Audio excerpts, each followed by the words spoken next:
Right, we are live. Hey guys, how's it going? Welcome back to the Kiwi Lads channel. We are back for another match of the Rugby Championship. This one, Australia taking on South Africa. Now, last week, South Africa got off to a great start in their Rugby Championship campaign, getting themselves the big win over the Aussies by 26 points, which at the end of round number one set them exactly at the top of the overall standings with the 5 points. Massive win, and they want to back it up here. They're at Optus Stadium this time rather than in Brisbane. Argentina, after suffering a loss to the All Blacks, they have dropped down to third. New Zealand have gone up to second, but there is still a clear gap that could be gained for South Africa if they win this contest. But looking through at the starting lineup, Rassie Erasmus, he threw the big curveball at the start of the week when he announced his Springbok side. Many changes. Those are Australians. We will switch to South Africa for a second. There we go. That would have been the biggest curveball if he had gone with a full side of Aussies rather than his Bok boys. But looking through, Jan-Hendrik Wessels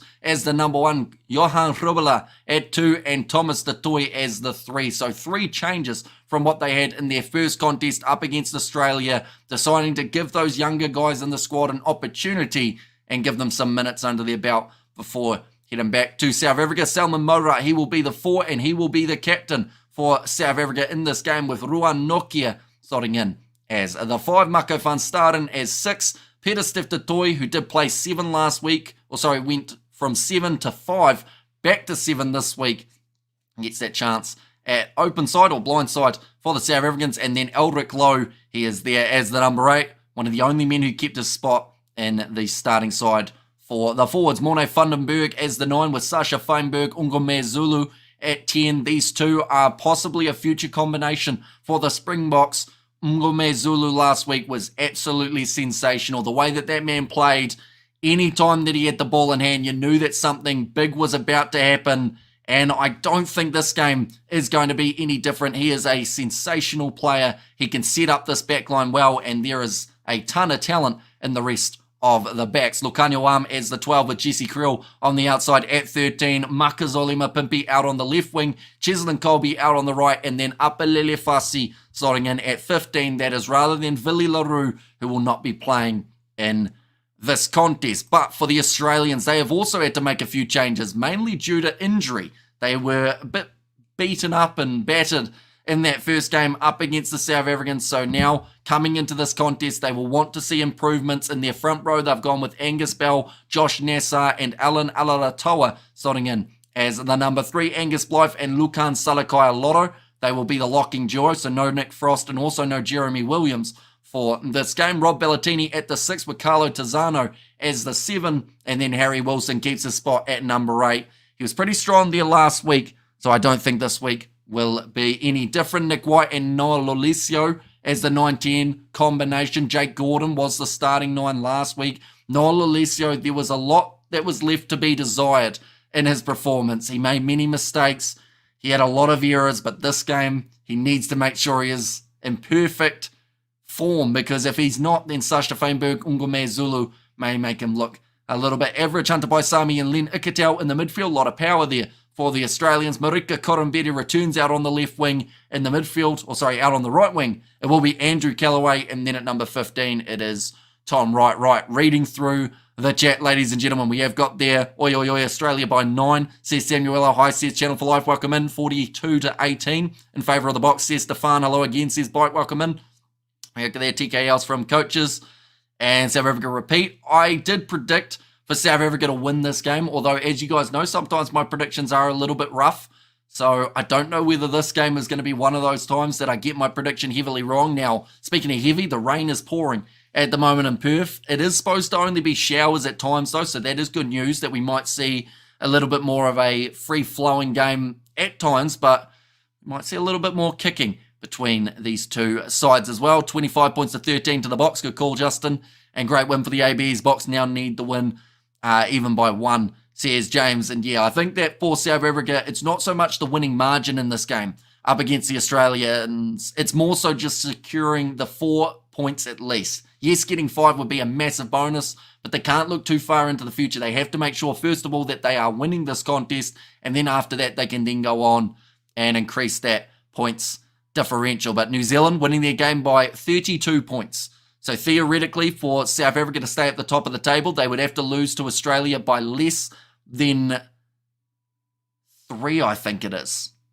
As the margin. Now, I may have done my maths slightly wrong there because New Zealand, of course, did lose by 8. So, yeah, either way, if South Africa lose, if it's by a thin margin, they will still be in first in the overall standings, as they would also receive that bonus point for being within 7. Pity about the rain, Morne and Sasha. I could get that backline going at a good pace, says Justin. South Africa 32-13 of the Australians.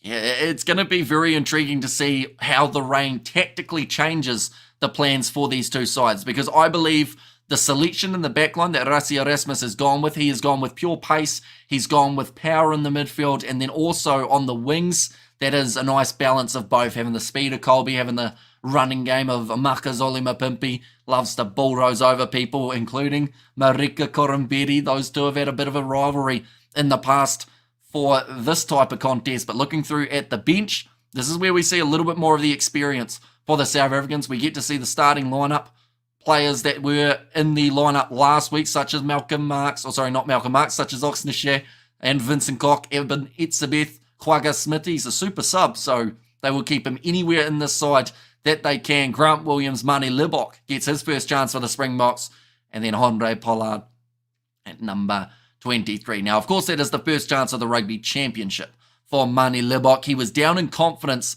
after the URC, and I feel like he's in a very tricky boat at the moment, because you've got Feinberg Ngomezulu, who is playing brilliant rugby. You've got Pollard, who's known as that consistent option, although some people aren't picking Pollard as their guy in the starting side anymore. They're looking more at Sasha. So Mani Libok, he's in limbo, and he needs to have a big game here and also a big series up against New Zealand if he is given the opportunity for the games in only 2 weeks' time. For the Australians, they've got a few changes. They have brought in Tom Hooper. Siru Uru will be making his international debut. He has had some minutes for Australia A, but of course not at international level. Tate McDermott, Ben Donaldson, and Max Jorgensen will be the 3 back replacements. Jorgensen also having his debut for the Aussies. And Pollard looks so slow. We'll definitely have him as backup for Sasha. And yeah, the benefit that you've got with Andre Pollard is you've got consistency off the tee, other than that one game. There was one game that was very strange with his kicking. I think it was actually the second match up against the Irish, was it? Or was it the third game of that series? Or was it the first? I can't even remember what game it was, but one of them, Pollard wasn't quite striking them the way that he would have liked. And, it didn't cost them in that game, but he is normally someone who you can rely on off the kicking tee. Sasha Feinberg Ngomezulu looks like he could be that guy as well. And yeah, Roy, I saw yours after just sending mine. Great minds, says Julian. Hello, Hamish, thanks for the commentary, says Desmond. No worries at all. For anyone wondering, the game is kicking off in it should be 22 minutes time, but they are always 15 minutes late in Australia. So more than likely we are looking at a little bit more of a delay. We see Jason Momoa actually at the New Zealand game. Hopefully the coverage for Perth does kick in very soon, so we are able to see exactly how heavy the rain is going to be. We look at there, how's the weather there, Hamish? I just realised that was actually Stephen Adams that I called Jason Momoa, but luckily Jason Momoa was also at the game, so it checked out. And hi, Hamish, and hi, everyone. I hope everyone is doing well, says Tanya. And yeah, I know there's a lot of excitement for this contest that is just around the corner. Australia trying to find a way of answering back. But the question is, can they fire back the Australians here? Like, they've made changes mainly due to injury, but also a couple little switches. I don't know if Noah Lolesio is the answer. On what channel are they playing, says Anon Donzis. Hopefully I've said that correctly. Is that in South Africa that you're asking for? Not too much water, Hamish. You'll flush out the electrolytes, says Bruce. And what position would Jason Momoa play? I'd have to say probably in the locks. Looks like Joseph Parker's also there. They've got all the Kiwis out. I wonder how many of those guys are going to be flying over to Australia for UFC tomorrow. It's happening in Perth. Going to be an epic card. Rakus du Plessis taking on Israel Adesanya. Also, Dan the Handman Hooker. I almost said his name. I got my tongue a little bit tied, but Dan Hooker is going to be fighting on that card. Kai Kara France taking on Steve Ursig. Tai Tuivasa in action as well. I think Justin Taffer may even have a card or a match on the prelims, so it's going to be a big card for New Zealand and Australia, but also for South Africa with Drakus in the main event.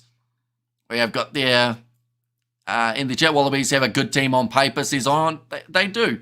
Like, they're in a position where they should be slightly competitive in this game. Like, I know slightly sounds harsh, but after that first game, you just never know. I want to see something strong from this Australian side. Joe Schmidt, I hope that he can get them in the right direction, but I think that as South Africa, people have been extremely heavily critical about the selection that they've gone with here. And they've said that it's not as strong of a side as last week, which might be true, but calling this team that South Africa have put out here a B side, I just don't think is correct, because a lot of these young guys, like Jan Hendrik Wessels, I think he's going to have a blinder. Stop talking, says Hayden.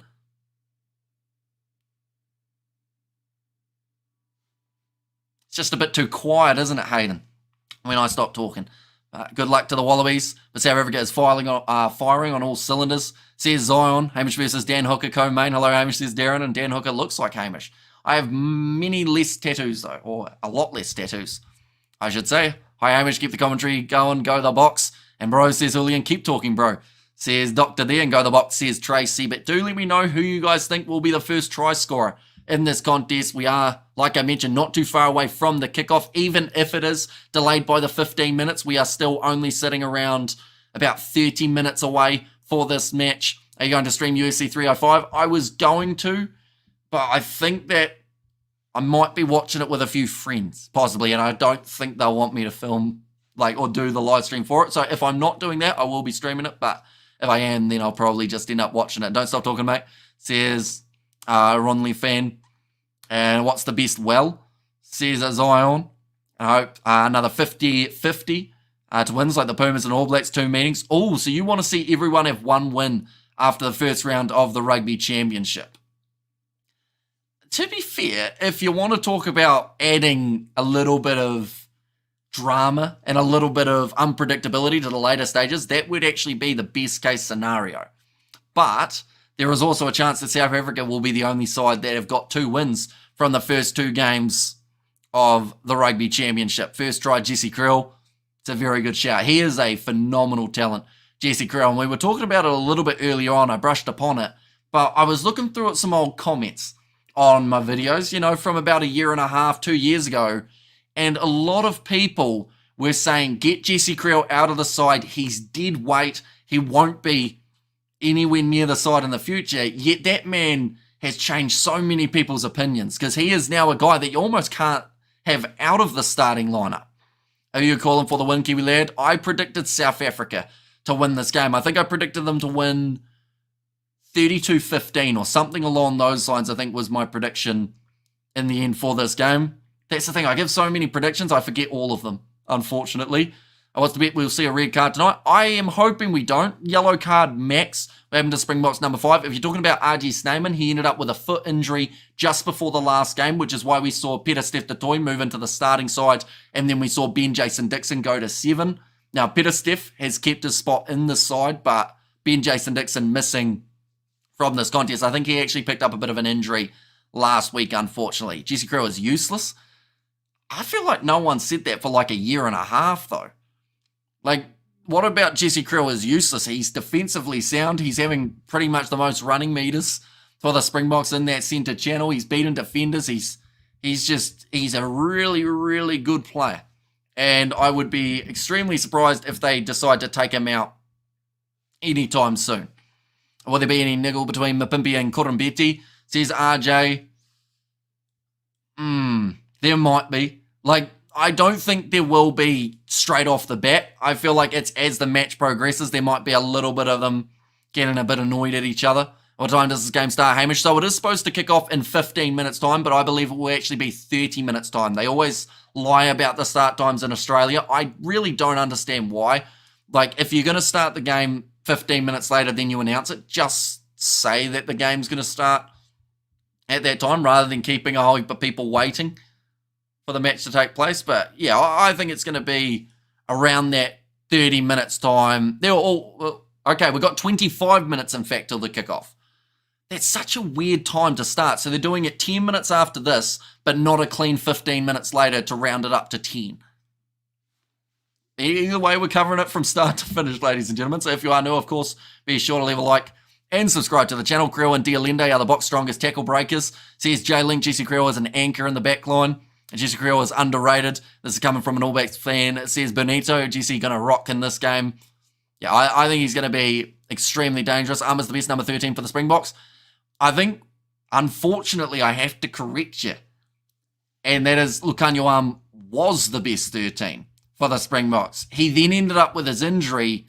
And since then, he hasn't quite stepped up to that next level. I thought he was decent up against Portugal, but I think people are still waiting to see him reach that level that he was at last year and also the year before. So hopefully we get to see it in this one. Pretty sure it's for the TV coverage, the time delay. Says Glenn Woods and go the block behind you all the way. Says Suzanne and there as well. But looking through at what has happened so far for the Springboks, ladies and gentlemen, in terms of before the Rugby Championship, they were up against the Irish. They did manage to win that series, draw that series in the end. It was the Irish doing well, keeping it to 1-1. First match, extremely close, South Africa winning it. Second match, even closer, with the Irish picking up that win. And then Portugal, 64 points to 21, the win for the South Africans. Now, that was a very similar side to what we are seeing in this contest. So the players on the field here are by no means slouches. They will be future Springbok stars. I could name probably 5 players. I believe in the young players who they've got available here who will get over 50 caps for South Africa in the future. And that's a great sign to have that depth and that ability to grow your side as a whole. But for the Australians, they had a couple close matches up against the Welsh, but they were able to win them. So people said they're on the right track. They beat Georgia as well. And then that game last week, I guess you could call it a little bit of a reality check for the Australians that the Springboks, they were going to be on that next level, 33 points to 7 in the end that game. And there just weren't really many moments that Australia looked close in that contest. I will mention, though, the last 3 times that Australia have played South Africa have averaged a winning margin of 24 plus points. And Australia have only averaged, in their last 2 games, I believe, less than 10 points up against the South Africans, which is just a huge credit to the defence and maybe that chess game that the Australians just haven't really been able to win when they go head-to-head with these South Africans. But the next 2 games that are taking place after this one, there's going to be New Zealand versus South Africa in South Africa and Argentina. They will be heading home to take on the Australians for those games as well. But some massive games around the corner, ladies and gentlemen. We will be covering them all on the channel. So if you are new to the channel, of course, be sure to leave a like and subscribe. We've got plenty of action coming up in the near future, including the July internationals, ladies and gentlemen. For South Africa, they have got a few exciting games just around the corner. One up against the Scottish, one up against the English, and also one up against the Welsh. Sadly, no match up against the the Irish. That is a game that everyone wanted to see the conclusion of the series for, but we have to wait a little bit longer before the next time those 2 sides play. For the Australians, they have England, they have Wales, they have Scotland and Ireland. So they do get that match up against the Irish, whereas the South Africans, unfortunately, do not, which is a little bit weird, I guess you could say, but it's understandable, the timings and not being able to squeeze too many games in. Although when we look at South Africa's again, surely they could have played the first week of November and had that extra game up against someone. So hopefully they find, I don't know who they could play, maybe a African team, Namibia, Kenya, just give them someone else, have a bit of a game before the November. Far out, lots of viewers on the stream too, Hamish, says Jay Link. Yeah, we've had a huge amount of support throughout these live streams. Anyone who is new to the channel, of course, be sure to leave a like and subscribe. It is greatly appreciated you all being here. We are going to be live for the match-up, doing the commentary all throughout. They are just showing the red zone efficiency from the South Africans. They were phenomenal last week, getting turnovers time and time again and putting Australia on the back foot. The kicking of the Australians also wasn't quite up to par. And I think that is what was the biggest concern for the Aussies, not being able to exit from their own 22 with success. You know, Noel Alessio was going for the box kicks, which is not good to do when you are inside of your own area. And some people already drunk. Hi, Hamish, thanks for the commentary as always. Says Night Owl, no worries at all. It is great to see you guys here. Of course, we've got the break next week, but we are doing the Pacific Nations Cup. It's going to be Fiji versus Samoa as one of the matches we are covering for that one. They are just showing once again the South African efficiency. They scored 5 tries last week up against Australia. Wow, I have way too much nose here, says Albert in there. And look at the Aussies are breakdancing, says Charles. Now, hopefully the inspiration of the breakdancing at the Olympics helps get the Aussies over the line here. Maybe they can throw a few kangaroo kicks in while they're at it. Got to remember, Australia is an elite sport nation. Top 2 cricket nation, always rugby league goats. They do have Rugby World Cup plus Olympics. They kill it. Australia across the board is well above South Africa. Says Kershaw, the real question is head-to-head, who's going to win today, Mapimpi or Korombete? But that's the thing. Like, we have not seen Marika Korombete in a Wallabies jersey this year. And we have seen Makazole Mapimpi, and he had a lot of success in the last game that we saw. His kickoff still 11:45. It is actually going to be 11:55 South African time for the kickoff of this game. Just a 10-minute delay for some reason. But yeah, under 20 minutes away from the start of this contest. So I do want to know, ladies and gents, who do you think will score the first try, and also your score predictions? I saw a few earlier on saying Jesse Krill is going to be able to get the first try in this match. Could we see Sasha Feinberg Ngumezulu break his way through and score? He had 4 out of 6 for his goal kicking. He had a try assist last week, 9 carries, 3 defenders beaten, and his pass accuracy of 93%. Aransa, says Albert, that's going to be very hard for him to do as he's not playing in this match. Wow. They're just showing there Sasha Feinberg Ngumezulu actually taking a picture with Sonny Bill Williams. I would say that was about 5 years ago. In the box, Andricus to do the business today, says Boderick Fall. What's your beverage at the moment, guys? Says Craig, in your head, Rassi, says Charles. And they actually did have that sign in the crowd in Brisbane. It was more of a home crowd for South Africa, to be honest, than it was for the Australians. And no, Hamish Raygun will put a spell on the Wallabies, says Brian. There as well. I'm excited to see Marika and Makazole match up against each other, says Cited. And Australia already, or cooked Aussies, about to be flamed, says Music in there too. We do see the South Africans warming up currently. Khaleesi holding the bag. He's not going to be playing in this match, but he's being hit hard by Eldrick Lowe.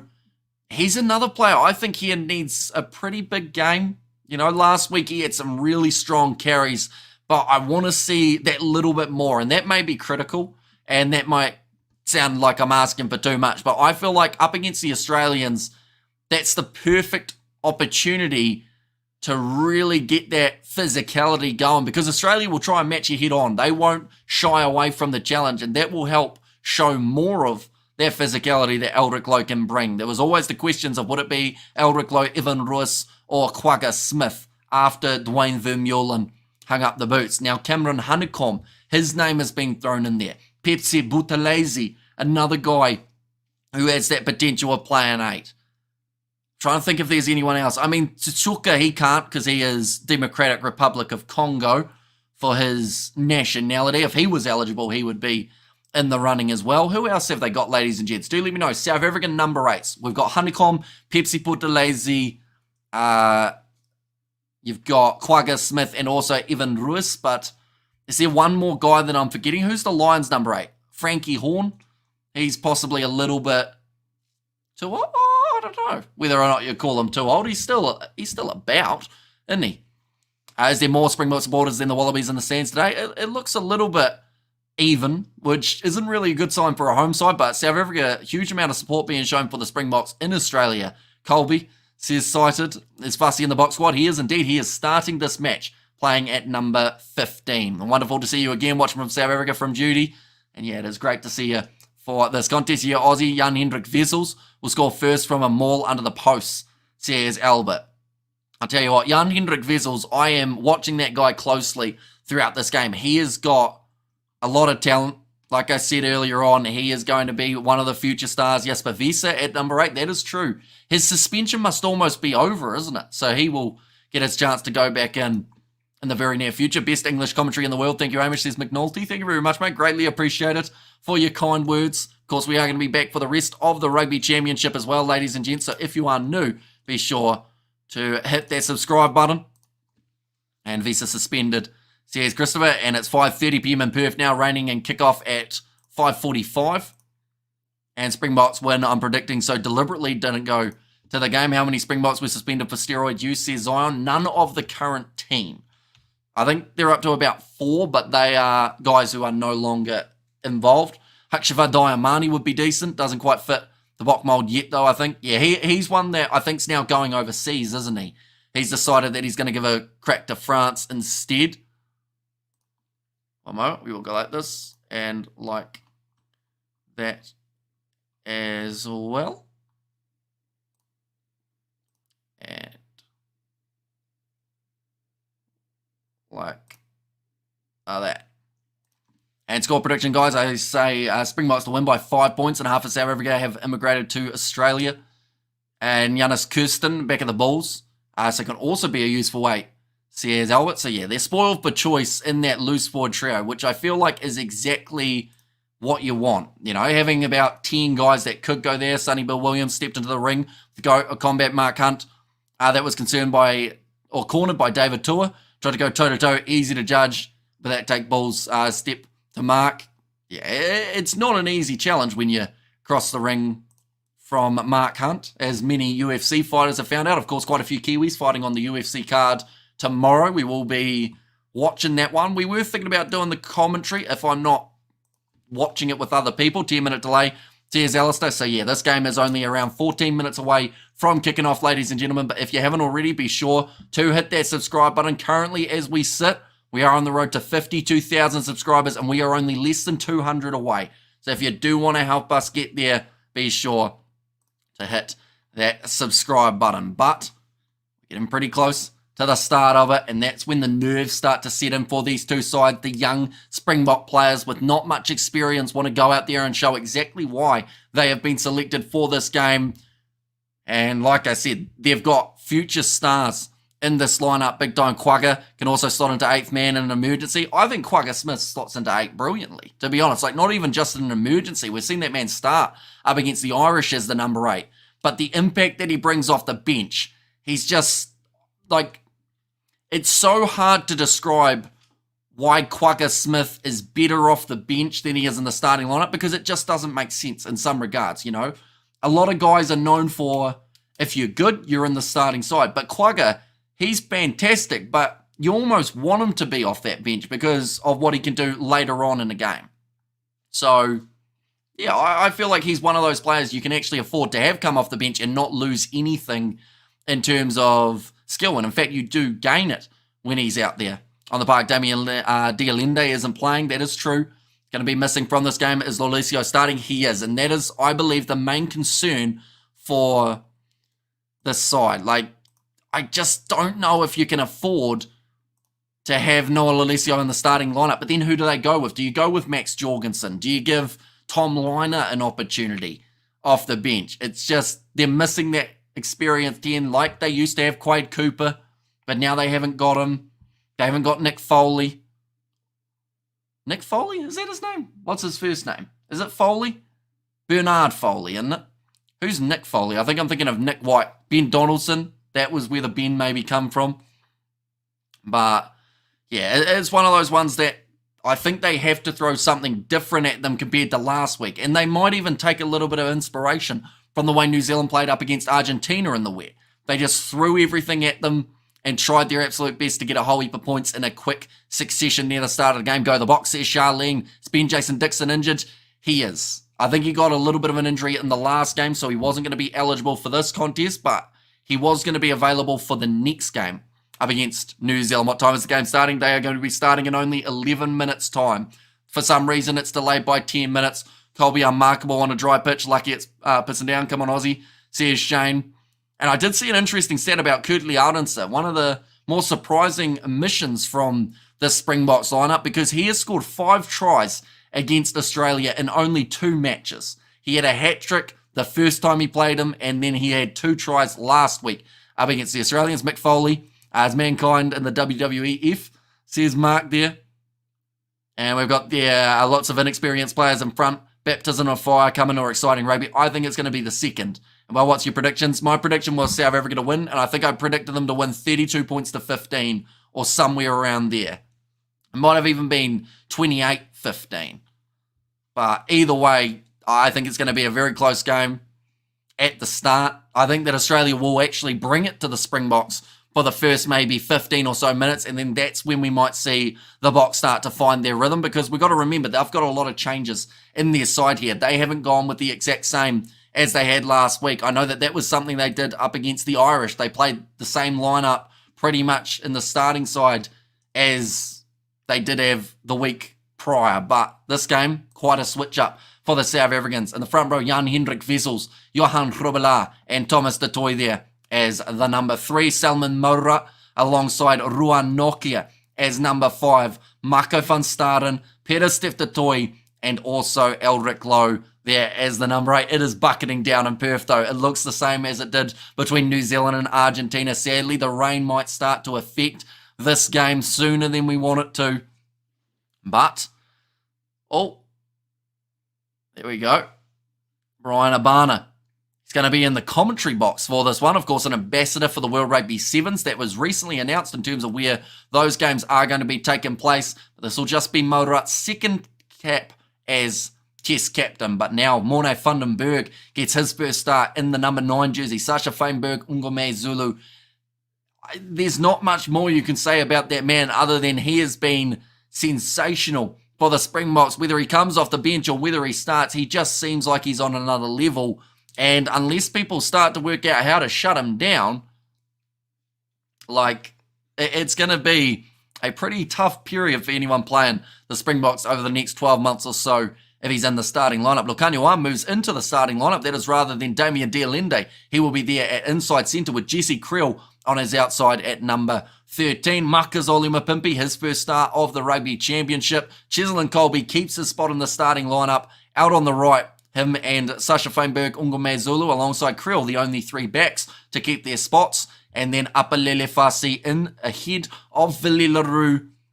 And then off the bench, they've got a huge amount of experience for the Springboks to come later in the contest. For the Australians in the starting lineup, it is Angus Bell, Josh Nassar, and Alan Alalatoa of the front row. Only Alalatoa keeping his spot for the Wallabies. Angus Blythe moving into the starting side after the injury that we did see of Jeremy Williams, as well as Nick Frost. Lucan Salakai Lotto still there as number 5. Rob Bellatini, Carlo Tazzano, and Harry Wilson, a physical loose forward trio, but they will have to be because the Springboks last week looking extremely dominant there. Nick White and Noah Lolesio as the 9-10 combo. That's one of those combinations we have to wait and see whether or not they will be able to find success. Lolesio last week, anytime he was put under pressure, he did fumble a little bit. Nick White, first game for him of the Rugby Championship. Hunter Paisami and Len Ikitau in the midfield. Not quite getting enough from those two last week. Marika Korombetti, Andrew Callaway, and Tom Wright there as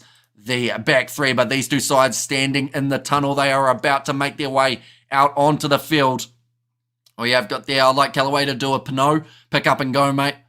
Says it was there from Eric, and I'm a lifetime Springbok rugby supporter. Winning is everything to me, and I'm sure all other South Africans feel the same, says Craig.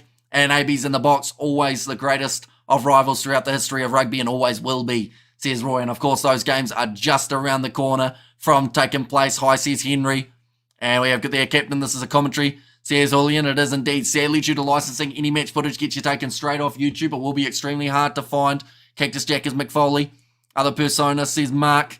Do you think there will be any cards? I think we're going to see 2 yellow cards in this game. If you want to know why I think that, I don't know. To be honest, I get that feeling like we're going to see a little bit of ill discipline, maybe near the end of this game. Possibly one of those ones that they go for the shoulder on shoulder and it goes up to the head and it's a yellow.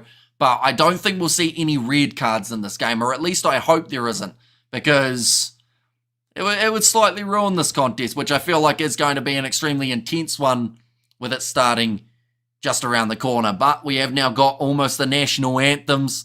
There are a lot of signs in the crowd from South Africans involving Rassie Erasmus, that man known as quite the maestro when it comes to his selections, when it comes to his tactics. It's Sasha time, says Leon, and that is one of the changes that he has been willing to make this year, giving Sasha Feinberg, Ngome Zulu a big opportunity in the starting side, ahead of Andre Pollard, ahead of Mani Lubok, who will both be making their way off the bench for this match. How bad is the rain? It is pouring down. Simon Forrest is doing the welcome to country. That man needs window wipers on his glasses because at the moment there is a lot of moisture on those lenses.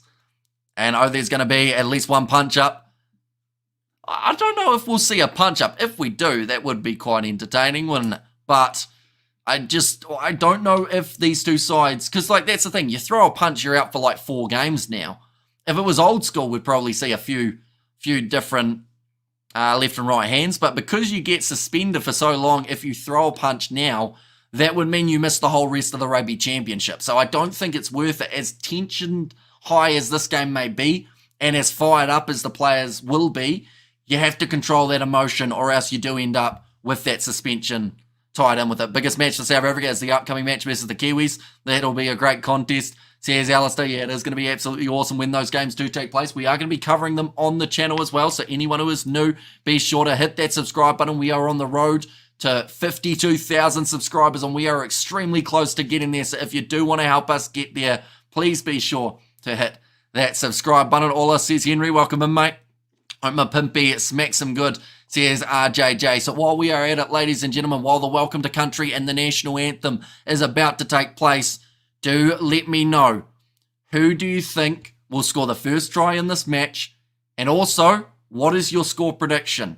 I believe I gave Australia 15 points to the 30-something of the Springboks. Rassi is no maestro. He's lost against Ireland 9 out of 10. Says Outlaw. Yeah, but his team's also the defending world champions, aren't they? And they are number 1 ranked at the moment in the world. Hi, bro, says Henry. Hello, Henry. Again, upset coming, says Itchy Nats. It's my birthday. Come on the box, says Craig. Well, happy birthday, mate. It might be yesterday for us here in New Zealand. Oh, no, it will be the same day, the 17th. So happy birthday. Hope you do have an epic day. And hopefully the Springboks can do well. First try for Cheslin at 38 minutes 15. Oh, sorry. No, that's the score prediction, 38-15 for the Springboks. I was going to say, that is an extremely specific time for him to be able to score. 42-21 to the Bok. And also South Africa 47-12. It means nothing, says Outlaw. You're saying winning the World Cup means nothing because they've lost to a certain team a few times. But who's got the trophy in the cabinet? You know, there's one of the sides who have to shine 4 of them now because they've got so many. And Box to score first or win, or at will. Win the Stairs 22 points to 17. And Apelele Fasi first try, says McNulty. And also happy birthday, Craig Maiden, 36 points to 9. Box 44-0. Says Leon, and Paisami says Itchy Nats in there as well. But we got the South African National Anthem. The rain is absolutely pouring down, ladies and gentlemen, at Optus Stadium. The players are getting drenched before this match even gets underway. Eben Etsebev is looking up to the sky. He's having to kind of squint because of all the water that is going in the eyeballs. Well, can mean nothing if you're losing 3 in a row, says Kershaw. And also, hi, bro, says Henry. Hello, Henry. You've said hi in about 20 different ways, Henry, but we've responded in about 4. And Box to make the most of it this year. Championship is up for grabs. Might not happen for a long time, says Cited. We have got there, is there such a thing as too much rain on a rugby pitch? Tell you what, Cape Town final of the Sevens, New Zealand versus Samoa. Yes. If you've seen that game, it was absolutely bucketing down, and it was flooded at times. I think they had to stop that game at one point because the coverage cut out. And then also, I think there was a little bit of a storm brewing as well that may have delayed the game in the first place. Ireland have never won a knockout game in the Rugby World Cup, lost 8 out of the 8 quarterfinals. And also we got their Bok first try, says Barend. And also we have got their Marx, the man who can rescue if things go wrong, says Hillary. Yeah, he was on the field a little bit earlier than some people anticipated, because at the end of the day, like Makazole, or sorry, not Makazole Mupimpi, Bongi Mbanambi, we thought it'd get at least 40 minutes, but went off at about 28. He's not there for this game. Instead, they have gone with Johan Hrubela in the starting side, and then alongside that, they have got Malcolm Marx coming off the bench, but they also have a third choice hooker, which is Jan Hendrik Wessels. Some people don't really know that man can play prop or hooker, so he is extremely versatile. Like I mentioned in my preview, one of the only players who can actually play both prop and hooker in World Rugby, or at least at international level, and playing them well. The ABs are coming, says Soa Jr., but the national anthem for Australia has been sung, which means we are now ready for the kickoff in this contest. Ladies and gentlemen, anyone who is new, be sure to hit that subscribe button. We are only now 150 away from that 52,000, so if you do want to help us get there, be sure to hit that subscribe button. Let's see if we can get there before the half-time break. But these two sides looking fired up. It is wet. It is going to be one of those games that you need to start well. Because if you can't get yourself off to the right start, you might find yourself really chasing in this contest. Similar to what we saw between New Zealand and Argentina. In the end, we saw Argentina get blown out of the water in the first kind of 10 or so minutes, and then they weren't able to get back in. Jan-Hendrik Wessels is the fastest Type 5 player in the world outside Japan. Says Albert there, thank you for your coverage. I can listen to a game, but I struggle to watch rugby anymore. Says Vastaria. Hopefully I said that correctly. Paul Williams, he will be the man in charge of this contest. Luke Pearce, Holly Davidson, and Richard Kelly is the TMO. Like and subscribe, says Itchy Nazi. Anyone who hasn't already, be sure to hit that subscribe button. We are here for the whole of the Rugby Championship. Bro, it might be 31-13, says Richie McCaw in there as well. But already puddles are forming on the field. Ladies and gents, it's given me a little bit of a throwback to the Under-20 Rugby Championship competition that we did see not too long ago take place in Australia. That was ironically on the Sunshine Coast, but it was anything but sunshine for those matches. Now 5 seconds remaining till the start of this contest. 3-2-1, Nick White will be kicking this one off from the left to the right, and at Optus Stadium they're underway now. Oh, Marika Korombeti looking like he was actually trying to do the freestyle in terms of swimming stroke there, but there's a knock-on from South Africa early, which will now give... Okay, Marika's given Morne Vandenberg a long hug, but it's going to be a scrum feed for the Australians. 22 metres out. Didn't take very long before we're going to see the first scrum of this contest. The wet conditions going to make it extremely challenging throughout this 80 minutes. My score, Bok 21, Wallies 11. And welcome back to Southern Hemisphere Weather, says Mr. All-In. If Australia can't lift themselves up for this game, they never will, says Sleeve Bloomer, I should say.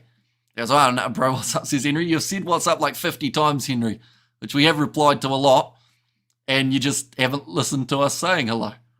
Pack weights at the moment, 893 kgs for the Australians, 886 kgs for the Springboks. So actually given up a bit of size, only 7 kgs though, not exactly a huge amount. South Africa anthem gives me an earache, go Aussie, says Henry. It might be a close match, eh? I think that the weather is probably going to be a little bit of the equaling factor or the equaliser. Australia's like a school side. Is it raining there? It is pouring down at Optus Stadium. Probably, I would say, a little bit heavier than it was between New Zealand and Argentina, although the benefit that they've got at Optus looks like the rain is going straight down rather than a little bit of a wind that we did see for New Zealand versus Argentina. And go the Bok. Beat those Aussies, says Rihan. But yeah, they have actually got Brian Habana in the commentary box, which is quite cool. Here comes Marika Korombeti running it straight as Sasha Feinberg Ngome Zulu makes a strong first tackle. Australia. Harry Wilson gets the ball from Lukan Salakai Lotto. They're 22 metres out. Here comes Hunter Paisami. Drops his head and goes. In fact, it's Zikatel this time. Nick White cross to Salakai Lotto again. El Riclo looking for the turnover and the breakdown. Can't quite get it, and the penalty goes the way of the Australians. How should get a red card, Amish? And Box do not like the rain, says Stefan. All right, we will go like that. We will go like that as well. Yeah, getting in the breakdown there. Johan Probela just entering through the side. And we're to watch the game live for free. I believe in Australia it's on 9 now, which is your best free option. And actually might be a close match. Hope you remember me, says Henry. I do indeed, and not just because of the 50 comments that are the same on this stream. Now lining up this early kick, it will be Noah Lolesio. A little bit of pressure on that man to be able to deliver at international level. Sasha got smashed, says RJJ. He may have, but he got back up. That's the main thing. You want a resilient young 10. That one's gone over from Noah Lolesio. They've given 3 points to South Africa, but the score is 3-0 for Australia in this match. And go the Bok, says Carol. It actually might be a close match, says Richie. The whole bench are just pretty much in the wet weather gear. And the Box 23 to the 18 of the Australians. Sasha Feinberg, Ngome Zulu now ready to kick this one off. It's a high into the Australian 22. Nice tackle made by Makazole Mapimpi. And we have got there Confidence for Noah, says Glenn Woods. Oh, good clean out on Rob Valentini by, I think it was Peter Steph-Toy, just drops him. Says, get out of the breakdown, you're in the way. Nick White inside of his 22. Now looking for the touchline, does get it out. Will be about 30 metres out from the line. Will I get banned if I post live website? I don't think YouTube let you, unfortunately. I think they have something that stops you from posting external links. It's a serious game. There's Golza. Now lining up this one. It's going to be Johan Robela for his first throw of the day. We're already 4 minutes in. It is absolutely flying, ladies and gentlemen. Now Robela. Going to go into the back, and that's going to be overthrown by Robela, which now gives the ball to the Australians. First line out unsuccessful for South Africa here. Nick White going off to the left-hand side. Noah Lolesio looking for the cross kick. And behind there's Cheslin Colby. Oh, that's a new tactic. He's gone with the coffin pose of just pretty much dropping and hoping Marika Koromberi won't hit him. Now better Steph-Toy. Oh no, in fact, it's going to be Salman Morat there with the hit up. Morne Vandenberg. Oh, mistake from Callaway at the back. It's slippery out there on the park, ladies and gents. We will see it time and time again throughout this game. Well, this game ever starts, says Ivor. It has started now. Whatever sports channel there is in New Zealand, you must apply for a commentary job, says Mark. This is cap, says Roman. This is cap. That's like what the cool kids are saying, isn't it? It's like saying lit. That's what they are saying nowadays, I think. I'm not really in the cool kids club anymore, unfortunately. And we have got there, Let's Go Australia. And go the box, says Lucky. Now it will be the line out. First one not successful for the South Africans. Second one is, though, nicely taken by Ruan Nokia, who day by day looks more and more like Ludiacha. Won't be too far away from coming back. I think it's the beard. Nice run forward from Ruan Nokia this time. Morne Vandenberg goes to the short side. Quick hands there from Jan Hendrik Wessels. Gives it away to Peter Steph-Toy, Elric Lowe. Tackle well by Angus Bell, one of the inclusions of this Australian side. Just became educated on the Springboks antelope. Beautiful animal. Those leaps they do are awesome. So here's Kershaw. Now going back. Crossfield. Sasha Fainberg Zulu. He's kicked it out on the full, which will give Australia a little bit of the territory. Whatever is brewing in the bottle, Hamish. You put a cap on it. I don't get it too, says Mr. Allin. And also we have there going to be a close one wet.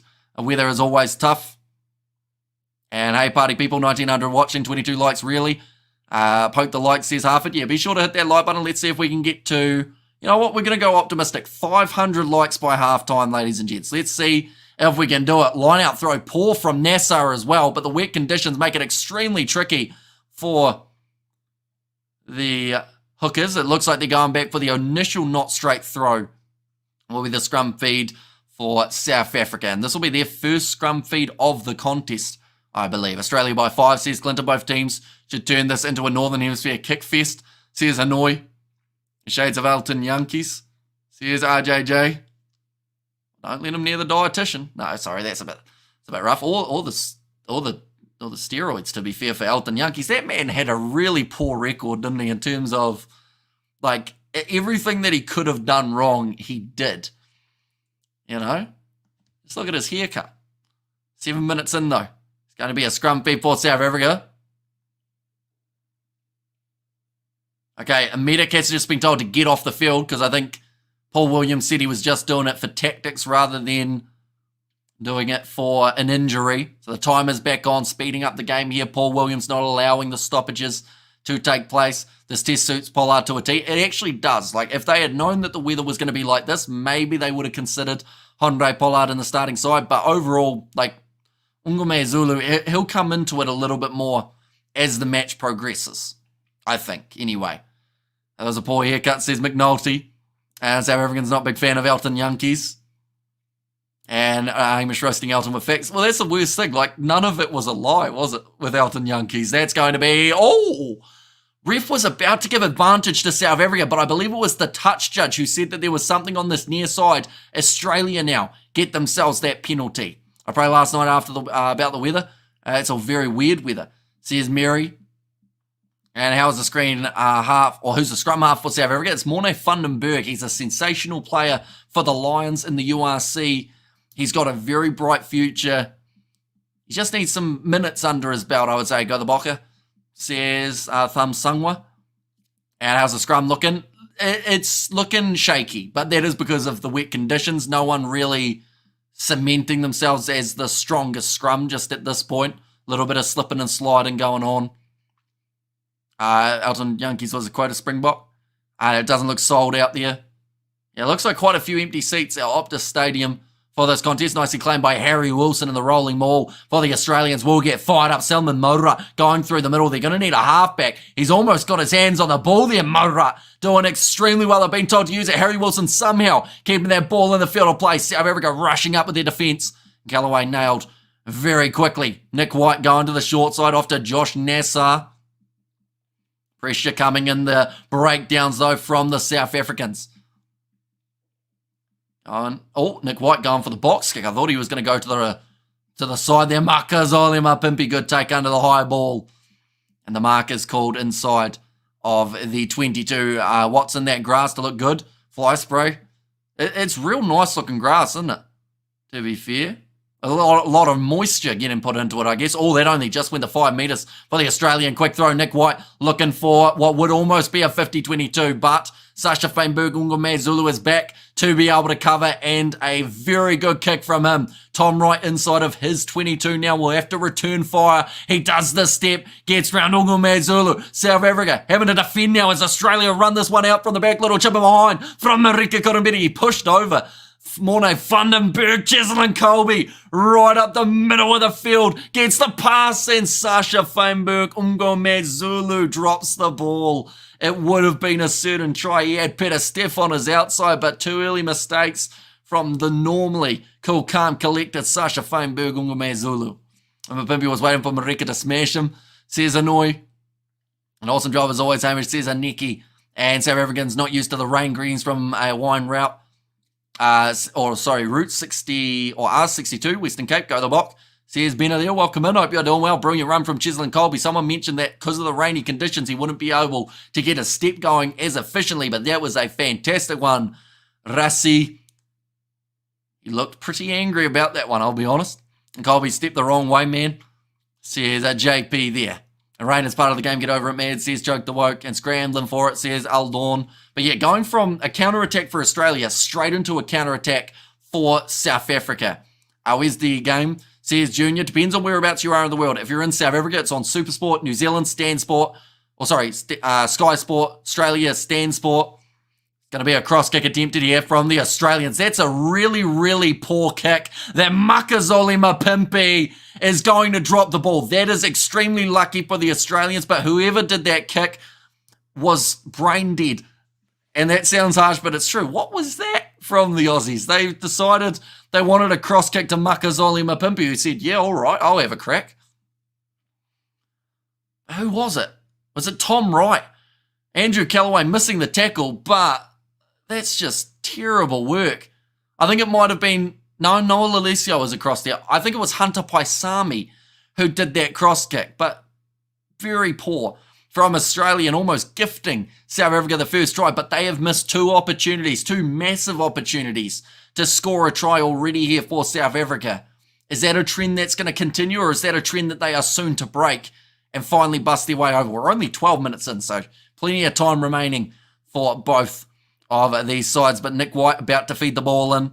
And boy, oh boy, bad kicks to slippery fingers, says Kirshen. Yeah, someone who's looked good under the slippery ball is Makazole Mapimpi, taking all of his catches so far until just running with it and then end up with the tackle. But Sunboy has become a member. Thank you very much, mate. You will have now access to the emojis on the channel.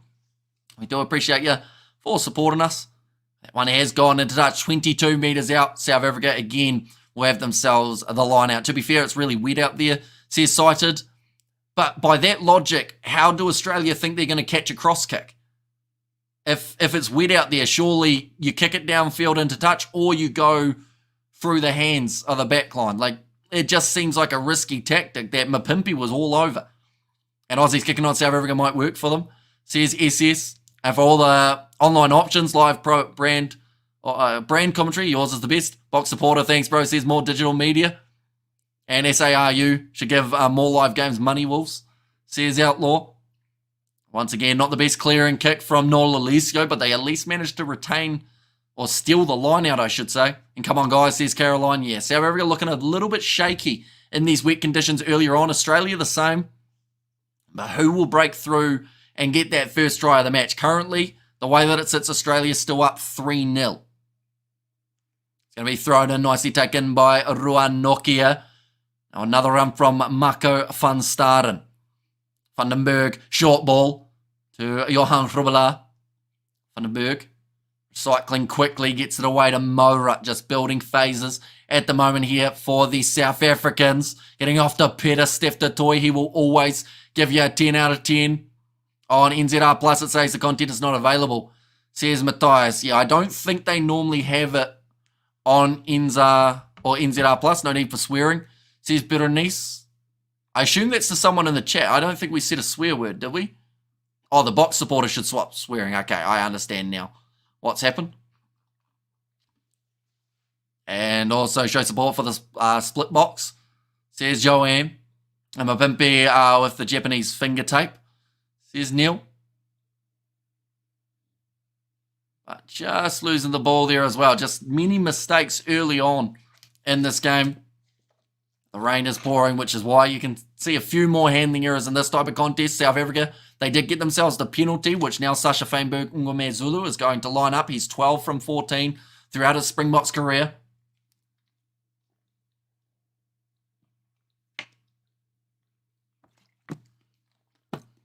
First half might be lots of nerves in the wet, both sides.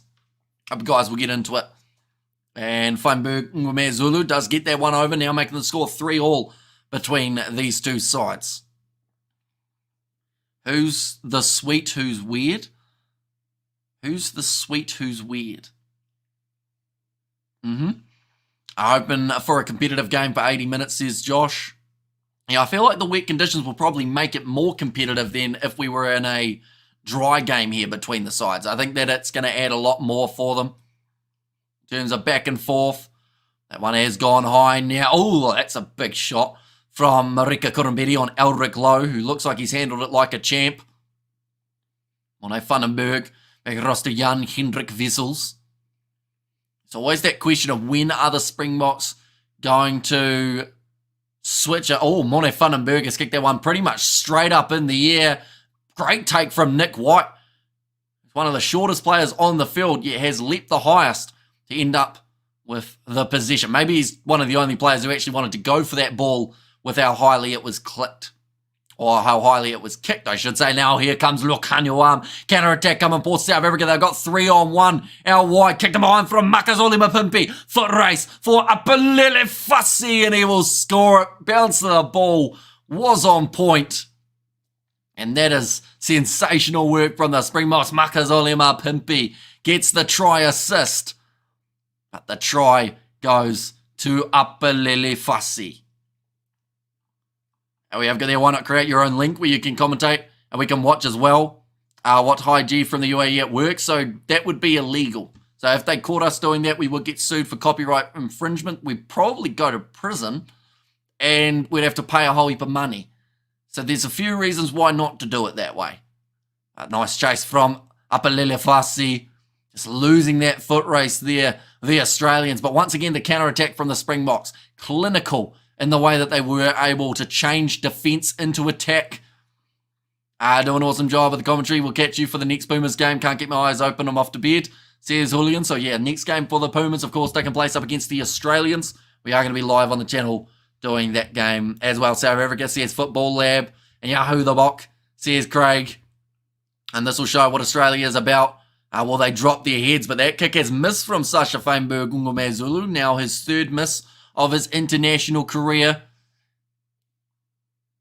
And no one goes to prison in New Zealand. 2 weeks community service at Max Lowell, says Stephen's uncle. And you pronounce these African and Afrikaans name well, Mr. Kiwi commentator, says Byron. Thank you very much, mate. I will go to prison with you.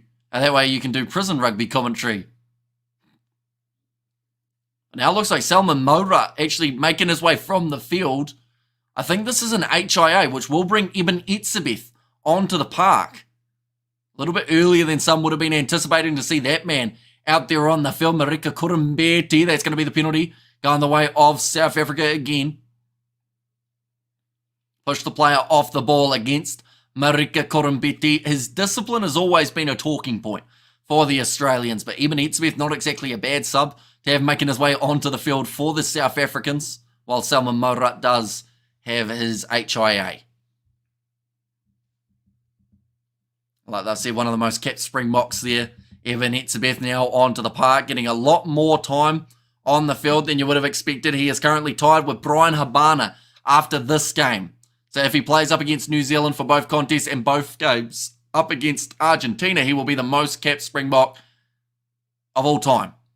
I don't think Hamish would do well in prison. Probably not. I think I talk too much, so I'll get myself in trouble.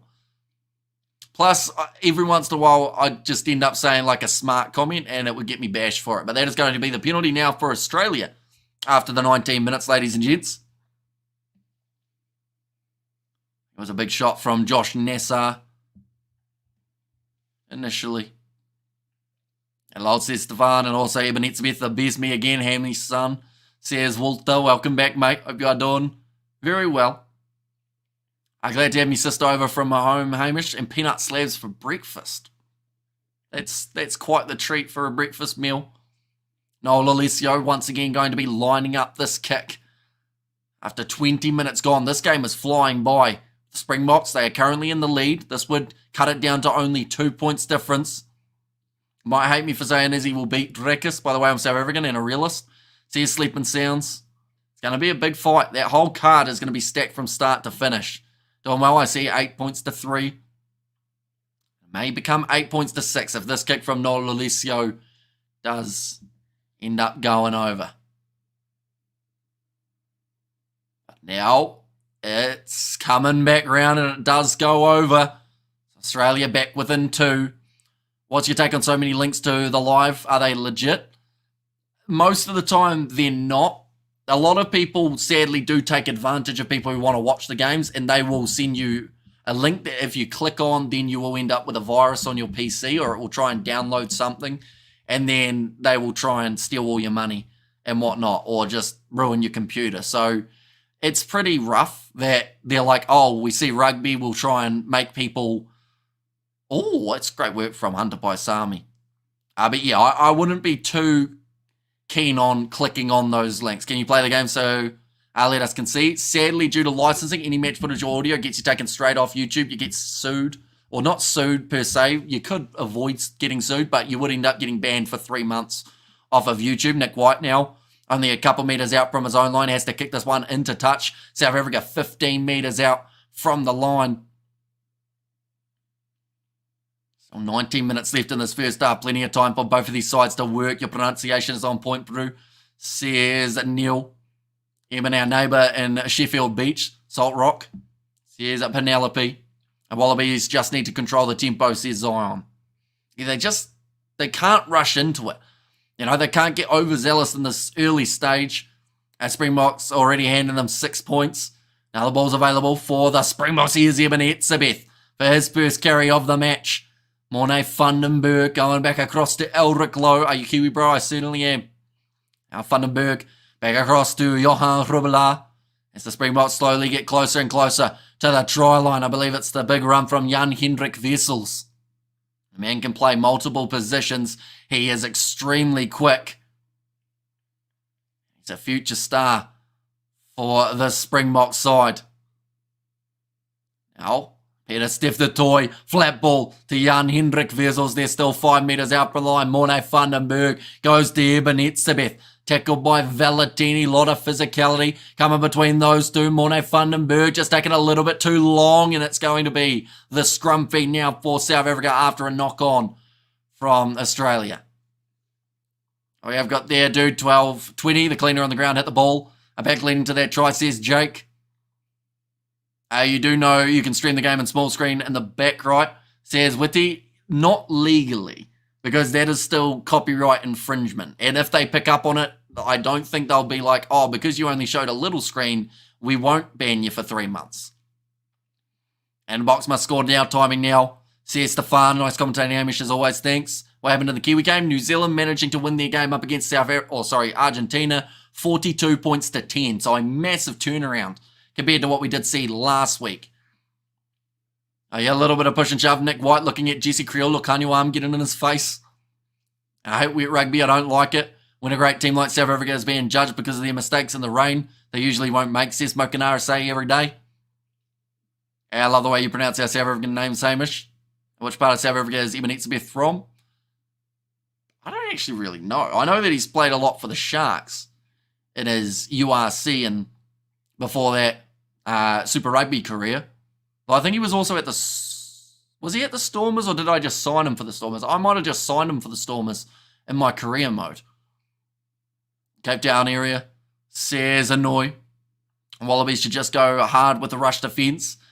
It would work to a certain extent, but at the same time, if they rush up, then you're in that situation of you could leave a big gap, and South Africa, little grubber in behind, might be exactly what they try. Territory 67% at the moment in favour of the South Africans. They've also had 57% possession. Just got here, game looks closer than last week, says Akaris. A lot closer, the rain making this one a little bit of a scrappy contest throughout them. Evan is from the United States of Paro, Cape Town. He's from Cape Town, says Wonga. And Evan Etzebeth played for the Bulls. There you go. Now off the back, Eldrick Lowe goes to Mornay Vandenberg. They are 10 metres out for the line and another advantage in favour of the South Africans. Johan Krubela. Oh, it was almost a knock-on the ground. Jan Hendrik Wessels, quick hands up. Lele Fassi gets it away to Detoy. Once again, going short side, Eldrick Lowe, the Bulls representative. They'll go back for another penalty to the South Africans. Question is, do they want the 3 points or do they want to go for the 7 in this case? It's an easy 3. Okay, Eben Etzebeth just looked up at the post and said, yep, go for them. And I guess he would be captain now, actually. Because Salman Morat was captain. Eben Etzebeth probably one of the vice-captains. Eben Etzebeth did not play Bulls. He plays for Stormers, then the Sharks. Says Juan. And are you broadcasting from Aussie or New Zealand? I am in New Zealand. So awkward having Habana in the stand commentary, says Jake. Yeah, although he absolutely loved that try. The first one, that is. And the only try that we have seen in this match, now that I think about it.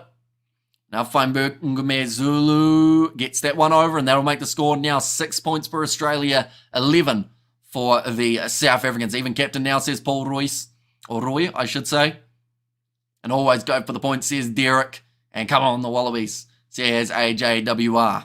Who scored? The one try that has been scored in this game was scored by Apalele Fassi. He is the only man who has crossed the try line at this point. Now Nick White kicks it up to the South African 22, started his career at the Stormers. We do this commentary for the All Blacks second test versus Argentina. We have already done it. That match did take place about an hour ago. What's happening in the game is Anton Leonard-Brown out there, my favourite, says Jeremy. Not quite. No, you've got Leonard Cattell, though, if that's a bonus. The ball is there for the Australians. Nick White looking for it. And off to Lukan Salakaya-Lotto. Good crashing run forward from that man. Going off to the right-hand side now for the Australians. Can they find their way through this? Oh no, Eldrick Lowe's all right. It looked like he was injured there for a second. He was staying down. Please put a other on commentator. Says Cecilia there. And Jeremy this isn't the All Blacks. Stay off the Cody, says Jake. Oh, big clean out coming from Marika. Corambetti now to the short side. Colby steals it. It's going to be a foot race. But it looks like they should be able to stop him here. 22 metres out from the line here. Chislin Colby, first man there with Sasha Feinberg, Ungome Zulu. Knock on from Morne Vandenberg. And it will go back for an Aussie scrum, but almost a massive mistake there for the Australians. Every time they just make a little mistake, South Africa are there and ready to go for that counter-attack, even if it's inside of their own half. Like I said, the Wallabies getting that go forward. And then just Chislin Colby steals it. He's done it time and time again. What happened with the kick to Sasha missed. He did get it over in the end. It just hasn't updated on the scoreboard, unfortunately, as of yet. Handling error is not good, says Heaney. And yeah, he's done extremely well to hang on to that one, Chislin Colby, with the fact that the wet conditions make it very difficult. I will take it, whatever it was, says Aldorn. And is it 11-6? It is indeed. Yep, I'm a bit confused. Nick White looked like a rugby player for the longest time. I thought he was an actor, says Paul Roy. Now, going to the right-hand side. Hunter Paisami going back across to the right-hand side to Tom Wright. Manages to get through one, but Lukanyoam, the man who does end up dragging him down. Now another big run from Lukan Salakai Lotto. Let's go the Bok. And what's happening, says Matthew, at the moment Australia are just on their 22. Tom Wright kicks it downfield. Running onto this is Apalele Fasi. Got plenty of pace. Had plenty of defenders beat him throughout the regular season of the URC. Short ball from Thomas de Toy. Gets it away to Mako van Staden. Elric Lowe. Oh, a big shot coming in. And Aussie managing to force the error. Lukanyoam gets over the ball, and it will now be another scrum feed. This time for the Australians. We have got there, he only acts where his co-star Fuff, or when his co-star Fuff is there. And pouring down, New Zealand still executed. No drop ball, says Jake Doa. Well, there are a few. And to be fair, New Zealand only scored one try in that second half. They actually drew the second half with Argentina. I was lucky they had that good first half, because second half just didn't seem to go as well for the All Blacks, sadly. Wilson did something good, says Annoy. And we need less Tony Brown stuff today, says RJJ. And should we do a handling errors prediction? I think we're going to be in double figures for both of these sides in this game, just with the dampness of the contest. Morat don't deserve box side. He's not in it at the moment because he went off for an HIA. So Eben Etzebeth is out there. Now the switch play from the Australians going behind the scrum. Out to Andrew Callaway. Steps around Peter Stefta Toy. Makazole Mapimpi. Man, that was quick. Him getting in there, but doesn't get the turnover. Now Angus Bell. Tackled by Mako van Staden. Back across. Lolosio. Standing start there. Not getting a lot of meterage, and that was going to be the penalty to the South Africans, but instead it's play on. Peter Stefta Toy has Makazole Mapimpi with him. Decides to take the carry himself. Mako van Staden diving over the breakdown. Could have been a penalty against that man. Now Vandenberg again drops the ball, but it's gone backwards this time, says Paul Williams. Short side, Elric Lowe. Getting a few extra meters there. Makazole Mapimpi going off to Peter Stefta Toy. Chance for South Africa to get themselves their second try in this half if they are persistent with the pick and goes. Round the side, Apalele Fasi as the first receiver. Slowly gaining ground, 7 phases. Morne Vandenberg, that's a terrible kick. No one was chasing. I mean, Ruanakia almost got there, which would have been impressive, but the best choice from Morne Vandenberg. He's trying to create some magic and trying to get that starting spot, but at the moment he's just having a few too many little errors. Looks like Lena Catel's got a sore butt cheek. Unfortunately for him. Looks like he fell awkwardly. He had Ruanokia right on him. That's not why he had the sore butt cheek, though. I will mention it was for the way that he fell. Even Etzebeth uses pepper spray to season his braai meat. Says Benner there. But yeah, awkward bend there for Ruanokia. Wet ball equals terrible rugby. Nothing wrong. I was trying some magic. You don't score if you don't shoot. Says Jay, that's not straight from South Africa, so now Australia in possession again. 32 minutes through at the moment, knock on by Van Staden. Says Annoy, go the buck, or the Bok, I should say, from TC. Springboks making mistakes, I can believe it. Says the Wallaby.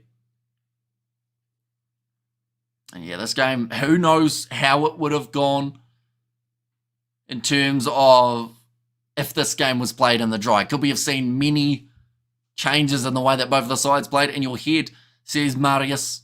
And wet ball equals Hamish's favourite, says Jake Toa. And also should have played under the Optus Stadium, says Kevin. And Nick White needs a monocle and a tweed jacket, says SS. He's from Cape Town, says Marwin, about Eben Etzebeth. 8 minutes remaining in this first half. Again, we will have a scrum reset. You both just folded again, says Paul Williams, watching this one very closely.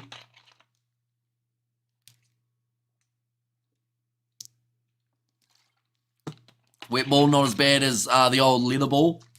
That was like soap, says Glenn.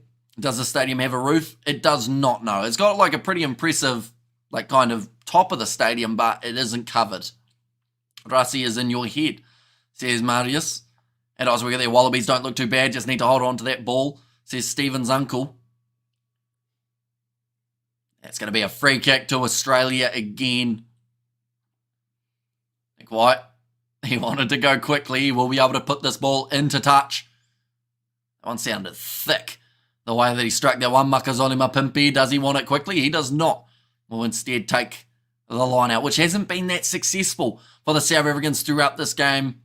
We have there, hey bro, do you think we could have a picture on screen showing us where the ball is on the field? We have tried it before, but sadly, because I'm watching on Sky Sport now, there's a slight delay, which then means that it shows what happens before it happens. So we have tried it before, and it was a little bit scratchy because it would be too far ahead.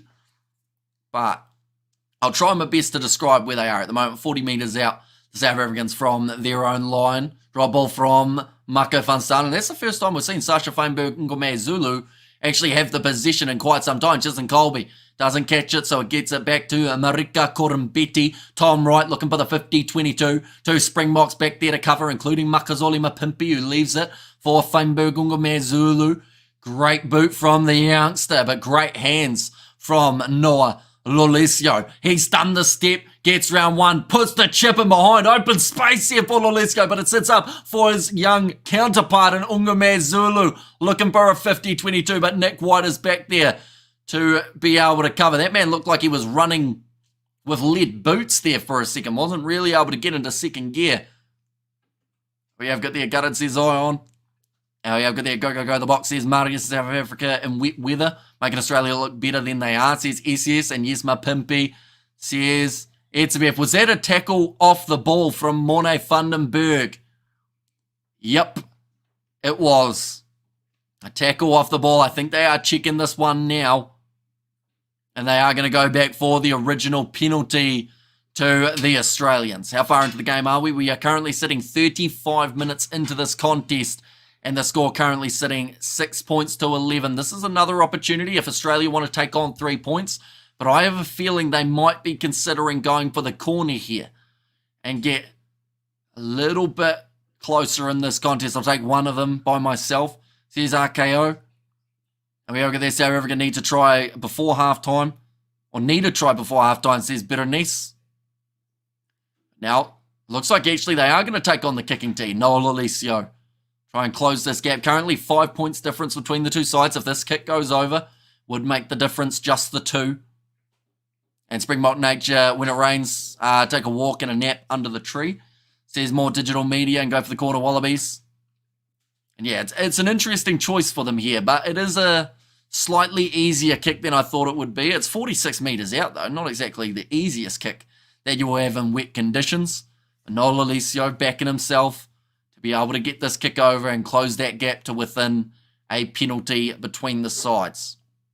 I've only got 4 minutes remaining in this first half as well, but Noah Lolesio does get that one over just by half an inch. And that'll make the score now 11 points to 9 in favour of South Africa. A team made up of ABs and Box will be unbeatable 10 out of 10 matches, says Roy, and can't believe they didn't go for the corner. This close to the half-time, says Zion. Well, at least the good news is that the kick did go over in the end, which is a massive bonus for the Australians. If he had missed, that would have been where a lot of problems did arise for them, but that one's going into touch. Marcus Olimapimpi trying to keep that ball in the field of play, but it's kicked out on the full from Sasha Feinberg Ngome Zulu. I think we've just learned where Sasha isn't as strong, and it seems to be wet conditions. He's made about 4 mistakes so far throughout this game. Hey, mate, thank you for the commentary. No worries at all. So thank you very much for being here. Anyone who is new to the channel, be sure to hit that subscribe button. We had the goal that by halftime we would reach 52,000 subscribers. I'll just have a look now. We are currently 70 away. So if you do enjoy and you do want to see more of this Rugby Championship, we also announce lineups when they are announced by the sides. We do previews, we do reviews of the games, and a whole heap of other streams along the way. So yeah, be sure to hit that subscribe button if you haven't already. We're only 70 away, like I mentioned. We have them slipping, says Richie McCaw. We have there go the Caramello Wallabies, says AJWR. Got a scrum for them on the halfway line here, Australia. Only 2.5 minutes remaining. This first half has gone extremely quickly, ladies and gents. The next time these sides will be in action is in 14 days' time. And New Zealand going head-to-head with South Africa. Argentina taking on the Australians. Come on, Aussie, come on, says Michael. 2 minutes left in the half. Scrums cannot take too long, so I believe we'll get to see at least one sort of play before we get to half-time. Lolesio keeps stealing a metre at every penalty kick. Now I can see why, says Charles. Scrum is retained by Australia. Going off to the right-hand side, faked as if they were going left. Kicked him behind by Tom Wright. That's a good kick.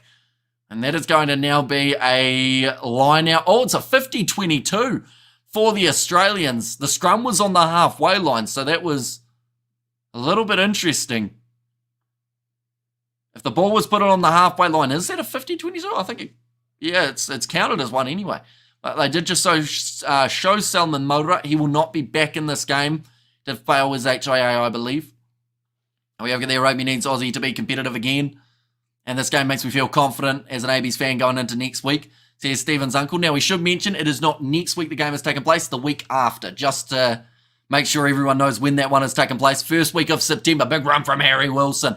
Runs over the top of Sasha Feinberg. Ngome Zulu at the moment, he cannot avoid this game, or at least something to do with the ball throughout this contest, having to make some big tackles already. Who has the most possession? I believe South Africa did have the most possession, although Australia probably swaying it in their favour now throughout the last few moments. Nick White going back across to Harry Wilson.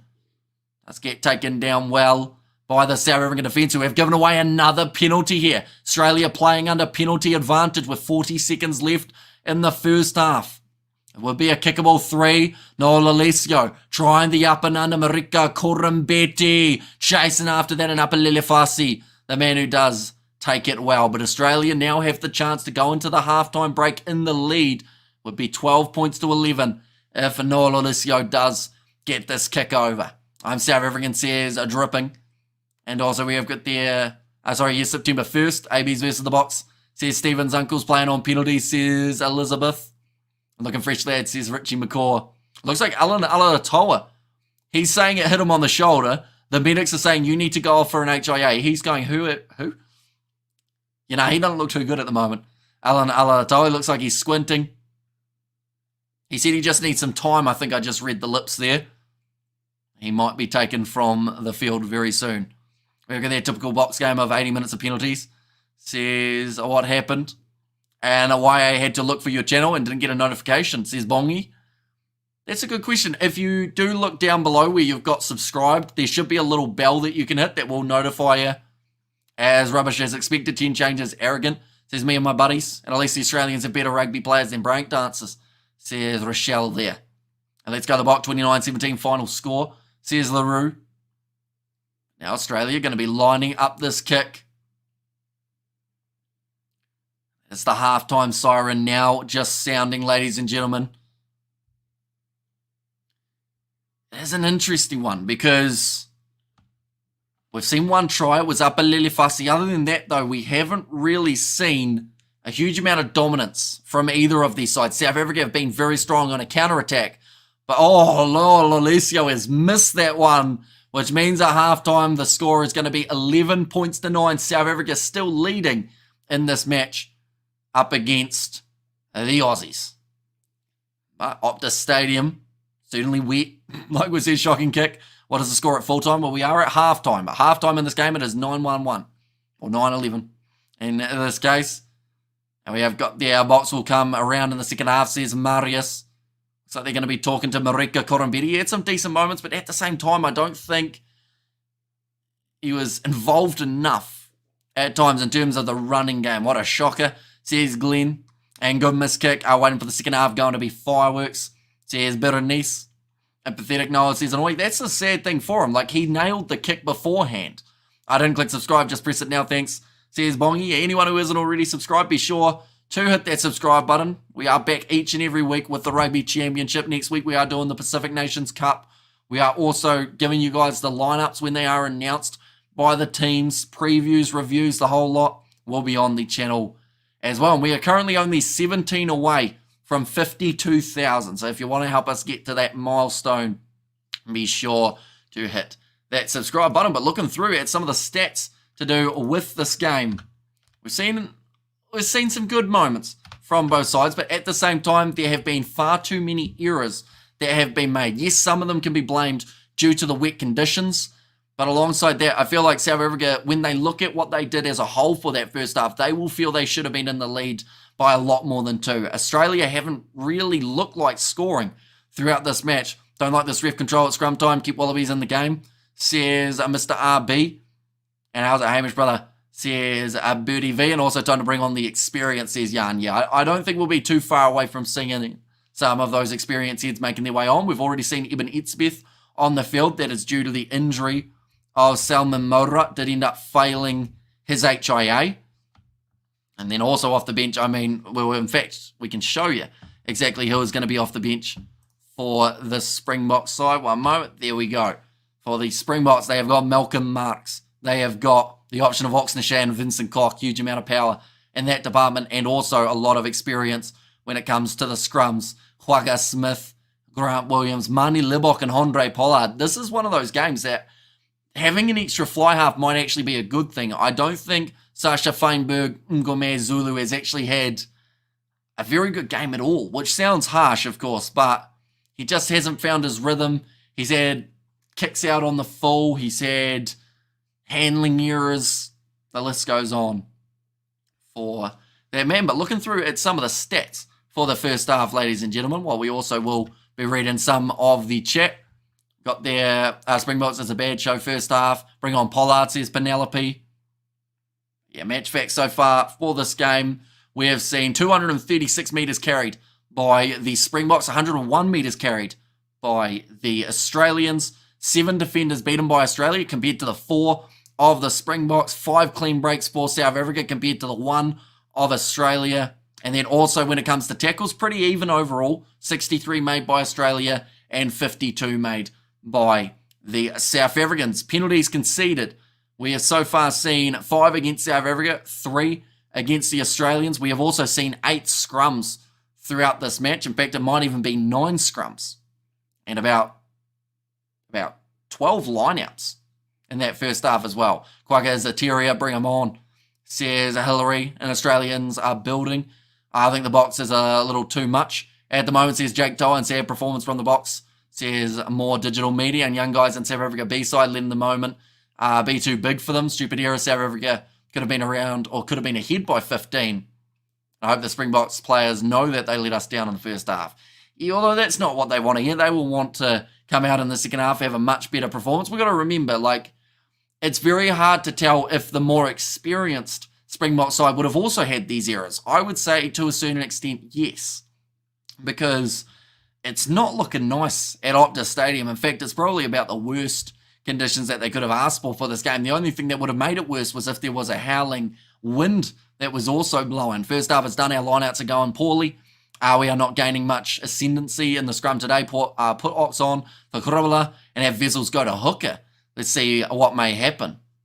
It's an idea. I mean, at the end of the day, Jan Hendrik Vessels does offer you more than one position, so give it a go. Let's go Aussie. They're still in it. If they get up and Izzy Dustrekus, it'll be a perfect weekend. Says Distractor Sports. Bring on Williams. Vandenberg struggling. Yeah, Morne Vandenberg hasn't looked great in this game, which is a shame because it is his first Springbok start. He's looked a little bit hesitant in the breakdown and has dropped the ball quite a few times. Once again, though, they're just showing some of the replays of the slipperiness out there on the field. It is not an easy day to hang on to the ball, but for both of these sides, they just have to try their absolute hardest to keep it in their grasp. But tackle success rate, 92% for the Australians compared to the 90% for the South Africans. But they have got 3 steals, South Africa, in that first half compared to Australia, who did have the 2 steals. The Aussies are used to playing in the rain, says Elizabeth. And the Bok B team are so no humbling. Bok still lead in this weather. And how is it looking like? It's looking wet. It's looking, to be honest, like it could go either way. And I do think that South Africa will get stronger when they bring out some of those guys off the bench. Quagga Smith, I think, will be a game changer for this matchup. But just for now, Australia are still within a penalty kick of getting back into this game. In fact, if Noel Lolesio had got that last kick, he would have actually ended up giving the Australians the lead for this game. Now, they haven't scored a try in this match, and honestly, Australia haven't really looked like scoring a try. South Africa have had the opportunity to score about 3, but have only scored the 1. Thanks for your commentary. You're the only unbiased commentator on YouTube. Says Clinton. Well, I do appreciate that very much, mate. We are going to be back for New Zealand versus South Africa in the next round of the Rugby Championship. We are also covering Australia versus Argentina. Plenty more games taking place. So anyone who is new, be sure to hit that subscribe button. We reached the 42,000, so let's push for 42,100 before the end of this halftime break. What stadium are they playing in? They are playing in Optus Stadium in Perth. So sadly not a roof on the stadium. In fact, you rarely find a roof on an Aussie stadium for a rugby union game. In New Zealand, they've got Forsyth Bar, but what are the covered stadiums in Australia that they play rugby union in? The weather removed any advantage that any team may have. The Bomb Squad will have a slight advantage, says Frederick. And then those box kicks from Nick White from our 22. Some low IQ plays, says Josh. And we have got there Justin. Looks like Perth, says Leslie. It certainly is. Will you be covering the Pacific Nations? We certainly are. Covering every game of that competition that we can on the channel. It's going to be an exciting one. Fiji versus Samoa, the opening round game. Doesn't get much bigger than that for Pacific Island rugby, but it's going to be next weekend on Saturday. How's the weather your side, Hamish? We are sitting 6 degrees Celsius, so actually kind of warm for today, at least at this current point in time of the year. South Africa have only won 50% of their scrums, which is something almost unheard of.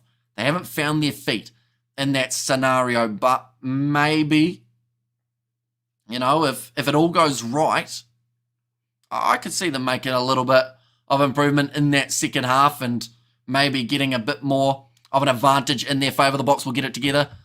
And also, how do South Africa looking on the field? They've had some really strong moments.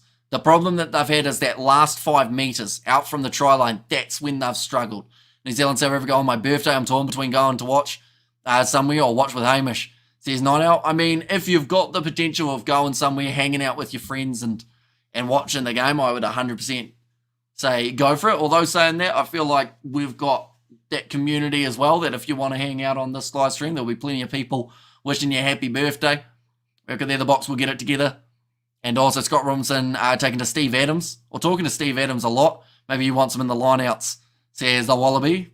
And close game, says Freedom. Yeah, extremely close game between these two sides. Only 2 points difference between them. Opposition 22 visits. We have seen South Africa inside of Australia's 22 6 times. Australia only getting into the opposition 22 twice. So when I mentioned about how one of these sides look much more likely to score tries, you know, South Africa have had some really good chances. We saw the drop ball from Sasha Feinberg, Unga Mazulu. We saw Makazole Mapimpi drop the ball. And we've seen a couple silly disciplinary problems from South Africa as well, likes of taking the man off the ball to go back for the penalty.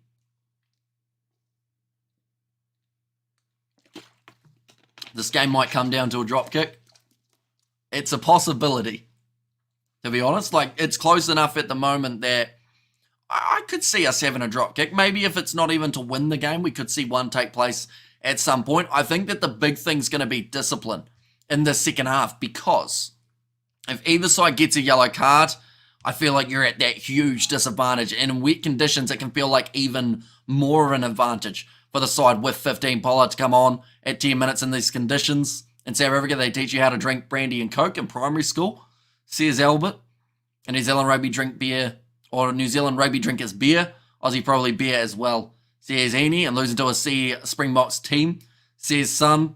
You know, you look at some of the guys on the starting lineup, Makazole, like the whole back line, I think, with the exception maybe of Morne Vandenberg, could be the starting side heading into next year and maybe even towards that World Cup if there is still, you know, that age factor not playing a role. You know, Lukhanyo he's looked all right in this game, but I do still think Damien Dearlindy will probably keep that starting spot. Australia's doing way better than the previous game, I must admit. And yeah, I think we've seen good improvement from certain sides. In fact, the two losing sides in the round one, we've actually seen play extremely well in round 2. Now, extremely well might be a bit of a stretch for the Australians here because I still think that they've been quite poor, but there are big improvements that they have made in just a short week in between the games. And the Springbok will pull out of this on the second half in favour of the Springbok, of course, says Philip. And also we're going to go South Africa, says Nombasa. And it'll be fine, Peter Steftotoy. We'll have a word to the pack, says Eric. And yeah, he has been someone who's been quite prominent throughout the Springboks forward pack. The way that he propels or just seems to be able to elevate in the important games. And the second half's going to be extremely important. Quagga Smith, I would say that they'll put him on the field. I think, who do you put him on for? Do you put him on for Eldrick Lowe or do you put him on for Marco van Staden? Van Staden's had a few errors throughout this game, so there might be consideration of him making his way from the field, but yeah, it'll be very intriguing. The chat is so exciting. How long is this halftime break, says Leslie? It is still a little bit longer, ladies and gentlemen. Probably another 2 or 3 minutes before we are back for the second half of this contest. Penelope Cool asked them if they could hook Army up with a job, says Jake. And rain changes the game, hard to grip with the wet tyres. Wrong sport, says Josh. And both teams settling well. What more can they do, says Richie McCoy. And yeah, there's always going to be a lot of handling errors throughout a contest that does involve as much rain as we've had, but that just adds to the intrigue and adds to the I guess the stipulations of the second half. Maybe in this weather, the Bok need to ring the changes, keep it tight and play some old South African rugby, roll over the Wallabies with the forwards. Really happy Australia is having a better show and go the Bok. And who are you supporting? I predicted this game to be 32-15, I think it was, in favour of South Africa. And that can still happen. Australia, if they get 2 penalties, they could be on that 15 and maybe South Africa run away with this game later on in the contest when they make their subs. But Australia have got some decent players off their bench as well. The likes of a Tom Hooper, Siru Uru, which some people may not have heard that name, but he's a talented player for the Reds. They also have Ben Donaldson off the bench, who I feel will do drastically better than Noah Lolesio. This has more handling errors than Hamish in a prison shower, says Jake. Interesting. And do any of you South Africans keep a Springbok as a pet? They are cute animals. Tell you what, you need a big fence because those things can jump, can't they? So you'd have to get one a lot higher. You see 29-15, don't lie. Okay, 29-15 actually works more in my favour, Albert, because I was worried that we might not get to that 32. So that's actually better for me in this case. 14 points difference between the two sides. I can see it happening because it could be a little bit lower scoring than I first anticipated. And bring on Quade Cooper. He is not there for them in this contest. They have got Ben Donaldson. So he could be a guy that they put out there sooner rather than later. I don't think you want to wait too long in this case. I think you want to try your best to keep them gelling. So you want probably, I'll be honest, you want 30 minutes with fly halves out there. I think that Andre Pollard will be on very soon for the South Africans, unless they're going to go with Mani Libok. I'm just scanning the field. Same front row for the Springboks at the moment. I don't see any other changes apart from Eben Etzebeth, who of course did come on for the HIA of Salman Moura. For the Australians, James Slipper has made his way onto the field. That is for Angus Bell. Now we go there. Who scored the try for the Boks? Just the one try for Apalele Fassi in the first half. The assist went to Makazole Mapimpi. Zainon Gore also on the field for the Australians. That is for Alan Alatoa, who did not look too flash at the end of the first half. Maybe some sort of head knock, which is why they have made that change as well. But Sasha Feinberg, Ngume Zulu is going to be kicking this one off to get us underway for the second half of this contest. Do let me know your in-score predictions as well, ladies and gentlemen, for this matchup. But Paul Williams blows the whistle, and we are now underway for the second half of this match. Andrew Callaway doing well to take that one inside of his 22. There looked like a few players almost tackling each other before that ball landed off to the side of Callaway. Now quite inside of his breakdown, or inside of his 22. Will now get that ball into touch with a nice clearing kick. And line out so far for the South Africans have been a little bit slippery, a little bit shaky for Johan Grubela. To be fair though, he's had the worst conditions that he could have had to play in. When that ball's wet, it's hard to get a grip of. Always make it tricky to be able to hang on to it. He is finding out firsthand, but he's throwing that one in, not the straightest, but it goes to Ruanokia. Now Mako Fun start in the Springboks, sitting just inside of their own half. Looks like Sasha Feinberg and Zulu going for more of a kicking attacking play here. Tom Wright calls the mark inside of his 22. Awesome commentary, Hamish. Thank you, says Foot in there. Thank you very much for being here. Anyone who is new, like I mentioned, be sure to hit that subscribe button. We're on the road now to 53,000. So if you want to help us get there, be sure to do just that. Upper Lelefasi kicks it high. Sasha Feinberg, Ngume Zulu chasing after it. Goes up for it. Nick White slaps it back on the side of the Aussies. Nolesio, that was an ugly tackle being made there. And the penalty goes the way of South Africa. Marika Kurumbeti does make his way from the field. Or sorry, doesn't make his way from the field, but does get penalised because he left his feet. Nick White getting March 10 there. Paul Williams not happy with the way that the Australians carried on after that one was a penalty. We have got a new member on the channel, Marlene Ward. Thank you very much for hitting that membership button. Springboks all the way. Says Sifiwi there. And go to Boki. Noah Lolosio hit hard in that tackle by Lukanyo Arm. 5 metres out from the line now for the South Africans. Can they get a rolling maul running forward? That's the thing. If they time it right, they could be propelling at a rapid pace towards the try line. Nicely taken by Ruan Nokia. I'm looking through for Jan Hendrik Vessels. He loves a rolling maul. Australia shutting this one down extremely well for a start. Although now Jan Hendrik Vessels, now they're going to leave it in the hands of Robela. Looks like it's going to get shut down here by the Australians. It's going to be the try. Who had it? Jesse Creel. I think it's Pettis. No, where's the ball?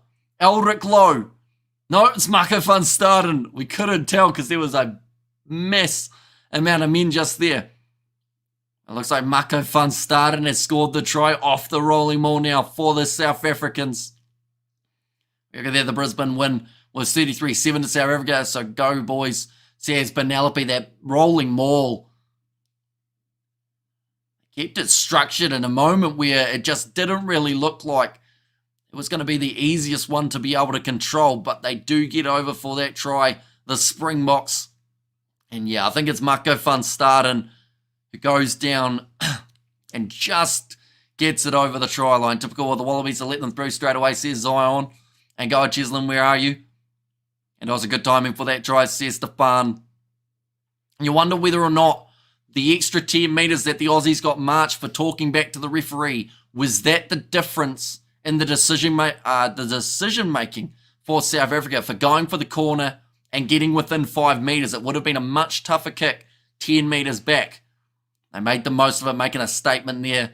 And Mako Van Staden, the man who does reap the rewards. Any changes for South Africa? They have got just the one change that they have made so far. That was Eben Etzebeth onto the field for Salman Moura, who did suffer an injury in the first half. I believe it was a head knock. So Eben Etzebeth, he is now out there on the field. Love the way you roll your ass. The picture you create in my mind is better than watching TV.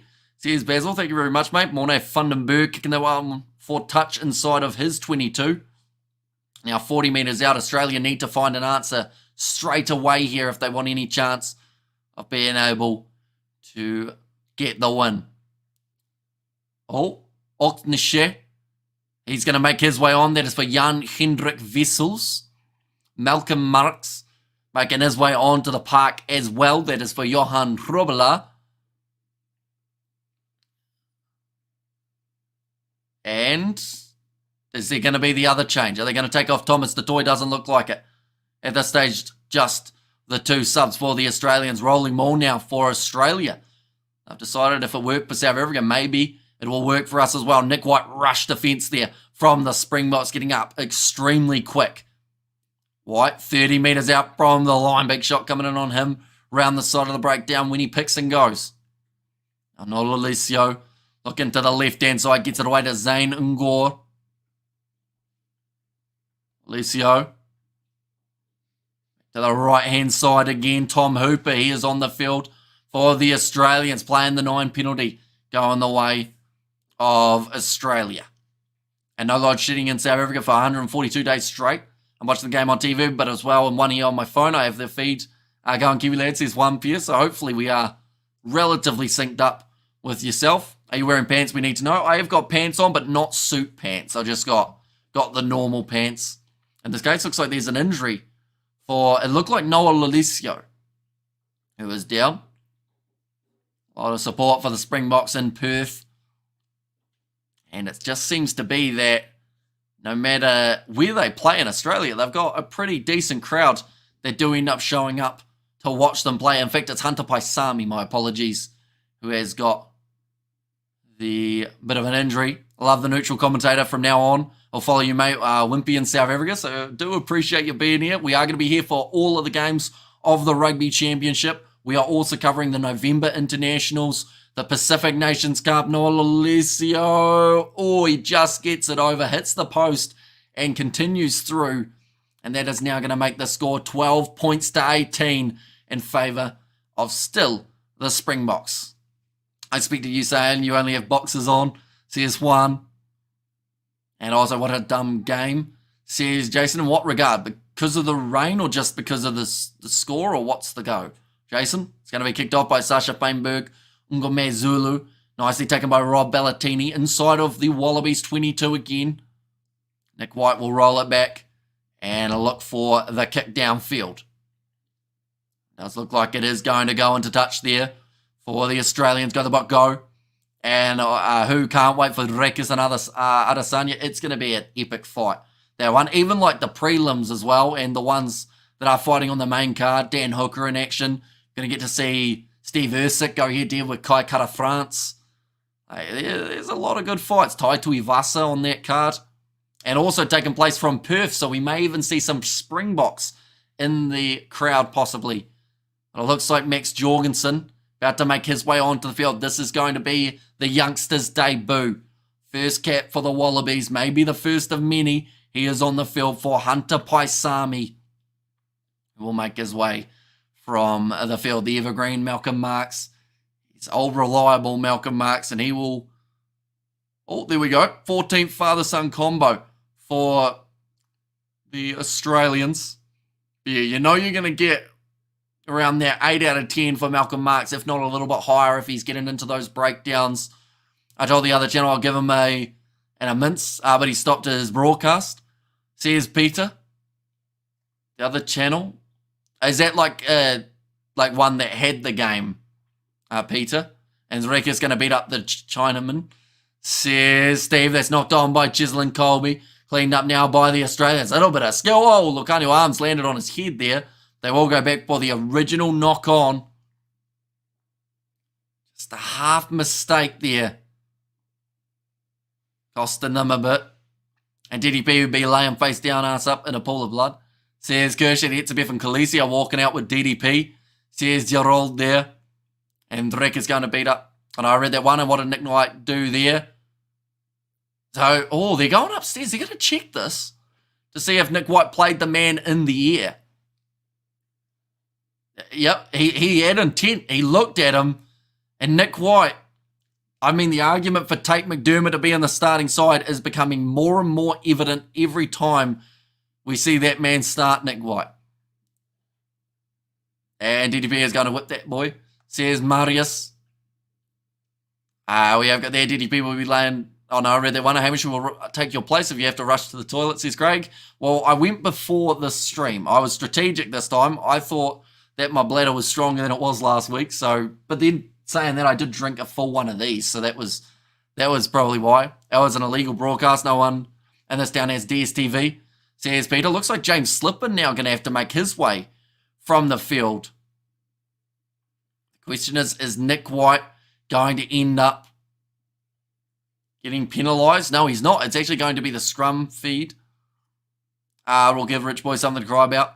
Says Derek, and white yellow card says, oh yeah, he's gotten away with that. I think that could have been bad because he had intent of trying to tackle him in the air. And he didn't pull out of it. No, White got jumped into. He did a little bit, but he also still, you saw his eyes. He was concentrated on taking out Lucanio arm. Oh, that looks like a bad bump on the head of Alan Alatoa. They quite like playing with men, says Gerald. Now 32 minutes remaining here. Still 6 points difference between the two teams. What a slow game, said the Wallaby. Yeah, although you do expect that in a game this wet. Marika Conabiri, they're showing him on field. We've hardly seen him. Waiting for South Africa versus New Zealand. Says Marius. We have there, Hamish, you are the best dressed rugby YouTuber by a country mile. I don't think many of the others put on suits. I'll say that right now. And they're probably, they might be the smart ones. We always end up with a suit and tie, though. For the big games, predicting a 3-man sub change around 58-minute mark for the Box. Says LaRue. Now, another scrum reset. Into the pocket, clear the ball, says Josh. Looks like another change here. Josh Nassar will make his way from the field. Australia don't look happy in that front row. I think that's actually... No, sorry, it's not Josh Nassar. It's actually Pollard who makes his way on. That is for Tizano due to the injury of James Slipper. Thank you for your broadcast. I'm at work. Nice to listen to you. Thanks, says Johan. And of course, we are going to be here for every other game of the Rugby Championship, ladies and gentlemen. So if you are new to the channel, be sure to hit that subscribe button. Noel Alessio now once again going with the kick up high. Chasing after this one. Up a Lilifasi. Does end up knocking it on. It was a South African player. Recovers 6-week ban. Says he's going to let Sparks box. Suiting up for the big games is all class, not us. Says Glenn. And we have guests from Perth. They don't do rugby. Says Jimbo. Another mistake. They are just showing Lukanuam, but it was Upper Lilifasi who ended up dropping that ball. What happened to Slips? I'm not actually too sure what happened to James Slipper, to be honest. I think it might have been in a breakdown. But I didn't see the actual shot that did it to him. What happens if this game is a draw? Both sides would get 2 points. But, yeah, it would certainly mix up the Rugby Championship. Andre Pollard is good, mate. Says Kershan. Yeah, I don't think he'll be a mile off making his way onto the field. They've also got Marnie Libok to make his way off the bench later on. Hang on, they're checking for foul play, are they?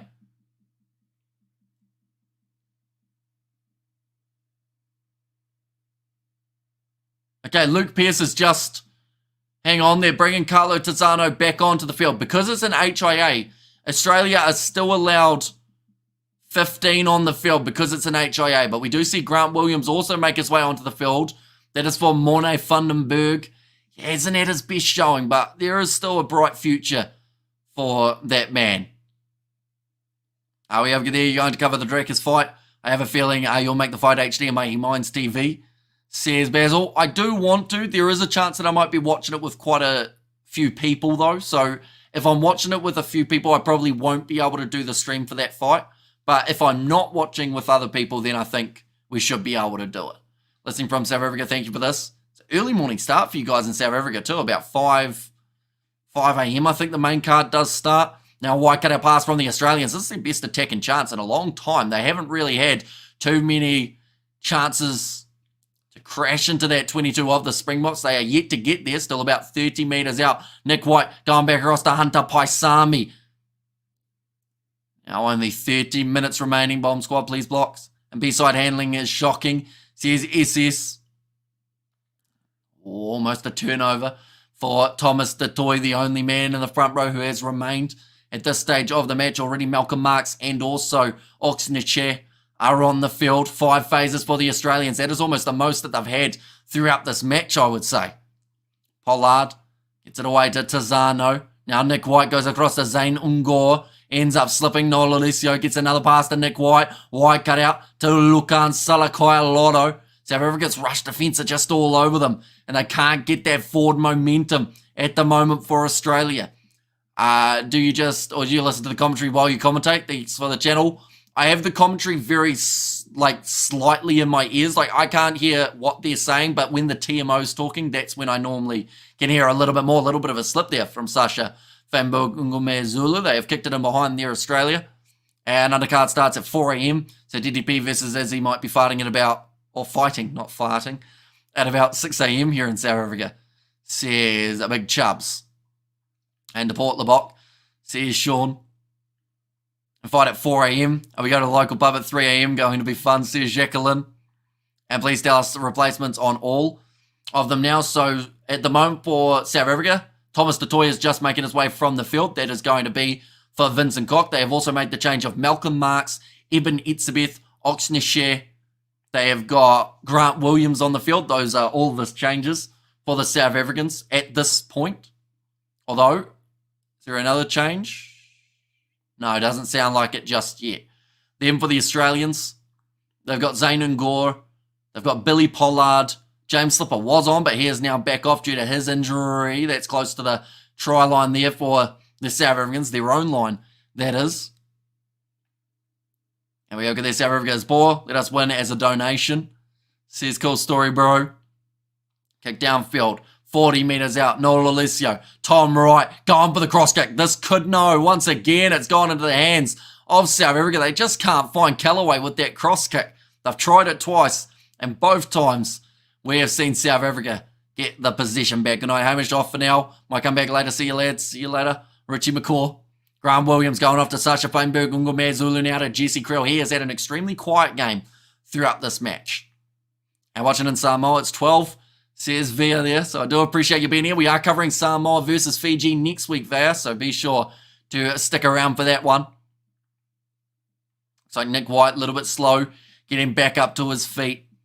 Don't think they'll be a mile off putting Tate McDermott out there on the field, but it's kicked high by Grant Williams again. Makazolema Pimpe. That's going to be the penalty to South Africa, changing the lines for the Australian chasers. It's going to be Harry Wilson, the man who's been penalised here. I like how Paul Williams, he said 8 gold, realised Harry Wilson wasn't listening, so then he waited until Harry Wilson acknowledged the fact that he made the mistake and then told him about it again. Thank you for this. I could not watch live. Appreciate it, Mr. Kiwi. Says Sean. And yeah, we're going to be here every game of the Rugby Championship, all of the November internationals, where South Africa will be going head-to-head with England, Wales, as well as, I believe, Scotland is their other contest, or maybe Italy might actually be the other one that the South Africans have got. But we're going to be live for all those games. We're going to be live for the URC when it starts back up, the Sevens as well. So anyone who's new, be sure to hit that subscribe button. We've got plenty more rugby coming, plus a post-match review of this game. So be sure to keep an eye out for that one as well. But the rolling maul now for the South Africans, it is in the hands of Malcolm Marx at the back of that maul. Being told to use it once with the new rule. Once you are told to use it once, you do have to use it. But they are now making more metres. Here's South Africa. Looks like he's gone straight through the middle there. Only a few metres out. Graham Williams sells the dummy. Gets within 5 metres. Better step the toy just short of the try line again. But they're on the verge here, South Africa, of getting themselves one more try. Vincent Koch can't get there. Now, inching closer to the try line. Flattening out. Penalty to Australia. Okay. That's against Ruan Nokia. He was part of the ruck. Then he came back and went with the pick and go. So that is why he's been penalised. Eagle-eyed by Paul Williams. He apologises for his team. Or to his team, I should say. That is a big moment, ladies and gentlemen. Now, Australia will be able to kick this one downfield. How many minutes left before full time? At the moment, we have still got 25 minutes remaining in this matchup. Who gave us tries from the South African side? Just Apelele Fasi for the first half. And then in the second half, we saw Mako Fun start and score off a rolling maul. Quagga needs to come on now, says Tommy. What has Australia done with their management, says Anthony? In terms of like the subs or just their management in general? He looks like Ludiaga. I said it earlier on. He's looking more and more like him every day. And I think it's the haircut as well as now the beard that makes Ruan Nokia look very similar to Ludiaga. Now, the rain is bucketing down. It has got worse than it was throughout the first half. Put on the rest of the bench. And let's take this game by 20, says Rhino. Yeah, currently just the 6 points difference between these two sides. That rain is torrential at this point. South Africa butchered 21 points so far, says JP. Yeah, they've had their moments to win this game comfortably, but they haven't been able to take it on. Man, that's heavy rain. I think it's a big, massive compliment to the technology that they've got to be able to still play and still have the coverage when it is pouring down the way that it is. Need Hondre in his big boot to move back into the corners, says Jimbo. And we're on the field now. They are 40 metres out from their line, but here comes Sururu on international debut. The second player to debut for them in this game, the other Max Jorgensen. That is going to be for Josh Nasser. That is impressive rain. Now, Ruanokia does look extremely like Ludiacha from a distance. Now, Billy Pollard. Throw this one in. In fact, it might have been Josh Nasser. They've actually got two hookers on the field at the moment. Hi, says Adam. Welcome in, mate. If you are keeping well, going towards the touchline. The rain is getting worse and worse, and Nick White decides to go for the box kick. The camera's even struggling to focus on the players at the moment. I'm watching the rain in HD. Lol says sighted. How much time is left? Still another 25 minutes remaining. He's stealing Lutiacha's caps by impersonating him. I mean, it's a decent tactic. He's getting some minutes, which I guess is the big bonus. Now Grant Williams, once again, kicks it in behind. Noel Alessio almost dropping that ball, but he's off. Here, Noel Alessio. Till, of course, Peter Steftatoi makes the tackle again. Tom Wright. In fact, it's Lenek Kittel this time. He had Tom Wright with him, but he didn't get it away. Nick White having to dodge the referee. Goes back to Noel Alessio. Consider going for the kick again. This time he does go for it. Space in behind. Sits up for Apelele Fasi. Go for a kick of his own. It's gone high. And just staying in the field of play for Noel Alessio. Tom Wright will look to send this one downfield. In fact, he's gone across field. Finally find the cross kick to Max Jorgensen. Peter Makazole Mapimpi for pace. Tries to chip him behind. And it's going to be cleaned up by the Springboks again. Cheslin Colby kicking it from inside of his 22. And Callaway leaves it. Oh, that might have been kicked out on the full. Was it? Yes, it was. Or was it? Paul Williams deciding they're going to go upstairs to just check this one. And it is kicked out on the full by South Africa, who now find themselves just outside of their 22. Oh, Kobe, what a kick. Never mind, this is JP. Time to open the tap. South Africa go to the box, says JP Luru. And also, we'll get there soon. They will need to swim to the try line, says Stefan.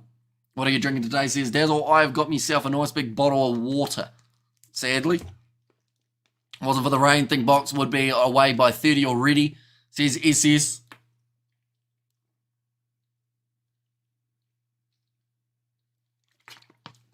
More digital media said I thought it was the rain, but it was my own tears.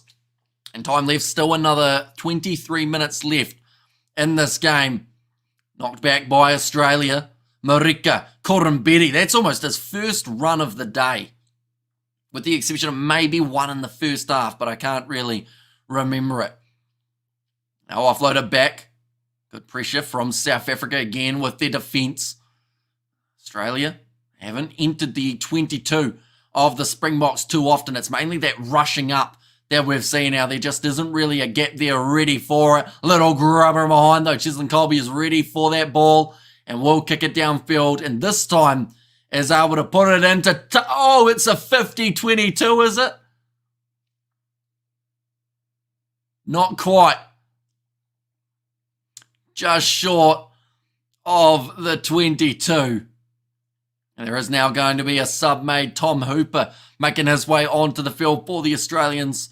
At what time does the tide change? No idea, to be honest. Like, maybe in this game, 70-ish? I think we're going to see both sides ramp it up a little bit more. Yeah, just outside of the 22. For Cheslin Colby, have you tried doing live commentary from the actual stadium while they're playing? I have not. I don't actually know if you're allowed to do that. I think that's actually against a lot of, like, terms of service. I don't know why, but I think it is. It counts as, like, radio commentary from the ground, and it gets you in trouble. You need to be a Hamish Water. It's not that good for you, says Rhino. Now, Eldrick Lowe will make his way from the field. That is for Quacker Smith, who is certainly a game changer. Australia throwing this one in. Nicely taken. It seems a bit weird that they threw it from inside of the 22, yet it wasn't a 50-22. Now, Nick White, again, will go with a box kick. Looks like the rain has lightened up a little bit, but only just. Jorgensen knocks it back on the side of Valentini. Needed to put in a little bit more effort there. They have somehow kept this ball here. Australia again going for the cross game. Marika Kurumbetti chasing, and it goes into touch. I watched Fiji win the sevens in the late 70s in a paddling pool. The Happy Valley Stadium, Hong Kong. They were throwing dry ice into the pitch as kids. Or we were throwing dry ice into the pitch as kids. Says Griff, and Wallabies were smart with the uncontested scrums. And Aussie can't score a try, says Glenn. Yeah, they are lacking one. But if they got one and converted, they would win this game if the score remained that way. But there is still too much time left for one moment to determine this contest. Tom Hooper slapping it back onto the side of Aussie for half a second before Peter Stiftatoi was able to get it back.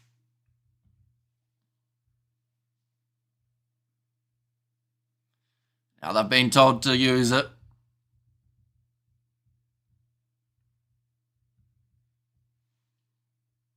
Looking at the odds at the moment, they're very close. South Africa still slight favourites to win this game though, and there is a knock-on from the Australians. I think I just read Noah Lalesio's lips, and he said, how the F is that a knock-on? He's not happy about it. We're going to see it here. It went backwards, but at the same time, he did drop it, so you can always expect something in terms of a decision. Slight favourites. Here's JP. Yeah, it's one of those ones that it will change as this match progresses. We see Nick White now off the field. Tate McDermott is going to be the man who makes his way on. Some Australians felt that he should have been in the starting lineup from the get-go rather than making his way off of the bench. And Grant Williams is going to cost us a penalty. It's taking so long to clear the rucks, no bloody ears. Says Vitamin Green and High, says Adam Welcomen. And if it goes forward into your chin, then backwards, is it a knock-on? Says Annoy. It's a good question. And 50-22 stolen from South Africa, says SS. Grant Williams going across to Lukanyo. Although I will mention with that 50-22, it was outside of the 22. It's just the fact that Australia decided to take the line out inside of the 22 to try and be able to kick it for the touchline that caused the little bit of confusion. This is the last 20 minutes. Australia need to be ahead.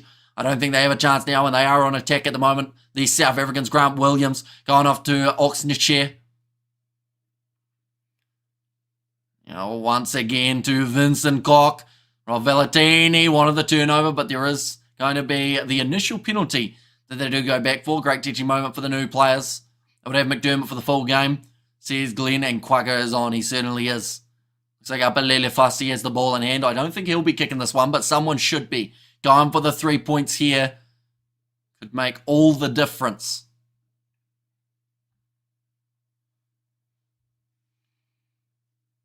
Now, Vincent Koch might have a bit of a shoulder injury. Not like to see that man make his way from the field. Mr. Incredible himself. Okay. Massive call here, ladies and gentlemen. Andre Pollard kicks for the corner. They don't take the easy 3. That would have given them a 9-point advantage for South Africa. I don't understand that choice, to be honest. I get it. You want to really secure this game and you want to get it done. Of course, if they score now, that would be a bonus point win for South Africa. So that side of it I can understand. But you're close enough. That's a really bad bit of timing from Australia. It's going to be the penalty advantage for South Africa again. Grant Williams goes across to Lukanyo, little grabber in behind, and Tate McDermott is back there to be able to cover it.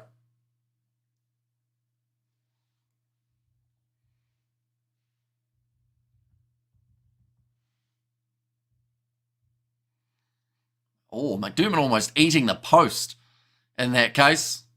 Couldn't roll away because of the low breaking skills in Australia. And do we know what stadiums the Box games are at? I think they're playing at... No, they're not playing at Durban. I think it's Cape Town and Loftus. It could be... no, they're at Emirates for one of them. Emirates Airline Park.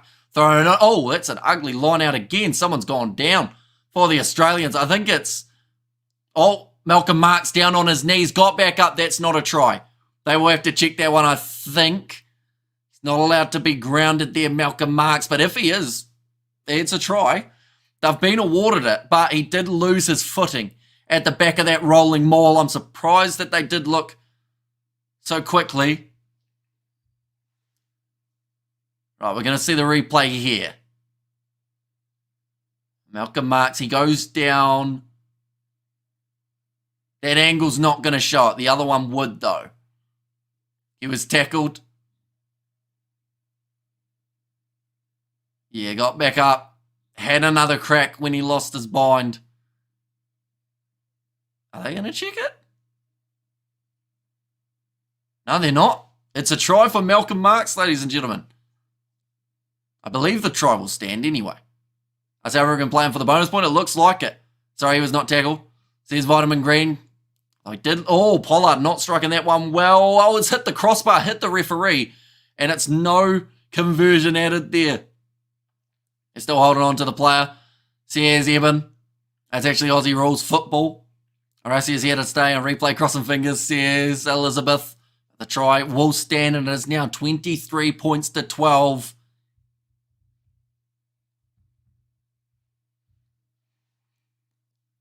Quagga Smith. I think that's the 22. Yes, it is. The numbers have been ripped from the field pretty much. And that is from the wetness that we have seen. Our Rabbits just scared. Tigers are still on top. That ball has gone into touch.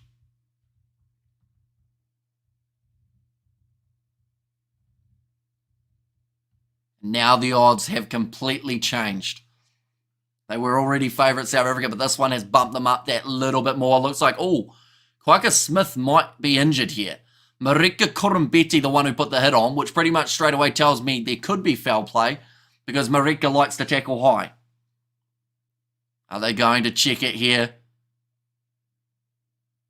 It might have been all right, of course, but with Marika, as soon as you hear his name, you know it's a little bit of trouble. Well, the Aussies could do Brian Lawrence now. Back up on his feet, though. Quagga. Yeah, there it is. Shoulder, luckily, to there rather than there, or else he could have been in trouble. So is Labok going to get any playing time? Probably a pretty useless 5 minutes. Says Stefan. Yeah, it doesn't seem like they're going to give him a huge amount. Oh, that's a big hit. Right, the time is back on. Australia have got themselves the line out. Oh, Springboks. Where did Quagga come from there? I think they had the wrong numbers. Then Quagga Smith had to run in to match the numbers and got there just in time. And they got the turnover. And the penalty now goes the way of Australia. If they took the 3, they would be down by 8 points. They need the try to Pollard just miss. He did indeed miss. Oh, Vincent Cox struggling here. His arm's pretty much dangling at this point for his shoulder. But what can they do? I guess they could put someone from the starting lineup back out there. And sorry, Marnie, says Dawn. Yeah, Australia kicking this one for the corner. Only 14 minutes remaining. Ready to throw this one in. Korobedi about to eat grass, says Longallo, I should say. 2 more tries will finish Australia off, says a human chapter. And yeah, at the moment, Australia have conceded that bonus point. South Africa scoring 3 times. Australia yet to score once. Etsabev wanted the turnover. Wasn't able to get it. And now the rolling ball here for the Australians. That is a strong one. Going for good power being shown. Advantage for the Australians. South Africa looking to tie that one up. Stop the chance of an Aussie backline. Suru Uru makes a couple metres. Tackled there by Andre Pollard. Now in behind, Tate McDermott. Numbers here for the Aussies. Tom Wright couldn't get his offload though. That'll be another penalty. Oh no, it won't. Apalele Fasi gets out of there. And Springboks came and destroyed Australia in their own backyard. Says son and give us at least a try. Is Sasha off? I believe he is the player who made way for Andre Pollard. Because or else then I think Sasha Feinberg, Ungume Zulu would have continued the kicking. So yeah, I think that is the straight sub they did end up going with. Now Australia again, they will look to go for the kick towards the touchline here.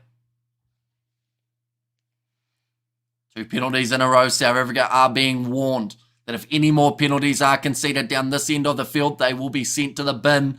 And that could be a very telling yellow card in the last few moments of this game. They once again kick it into touch. And Sasha says Masani there. It's a no bonus points for South Africa due to misconversion. No, they still get the bonus point.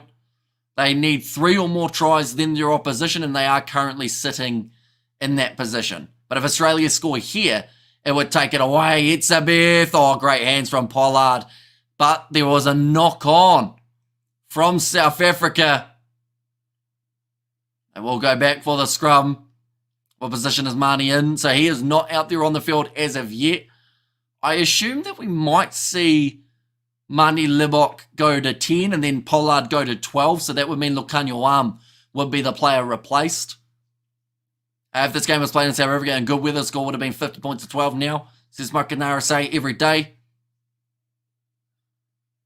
There are situations, of course. I was going to say if my mother had balls, she'd be my father, but it's one of those ones that they have to play what is in front of them.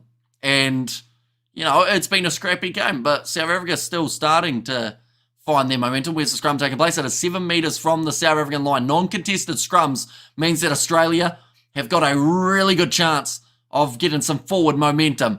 Rika Korimperio, it's knocked on by Lukan Salakaialoto. Yes, sir, says Doctor. Can the game finish, please? I'm too nervous. Says Bongi.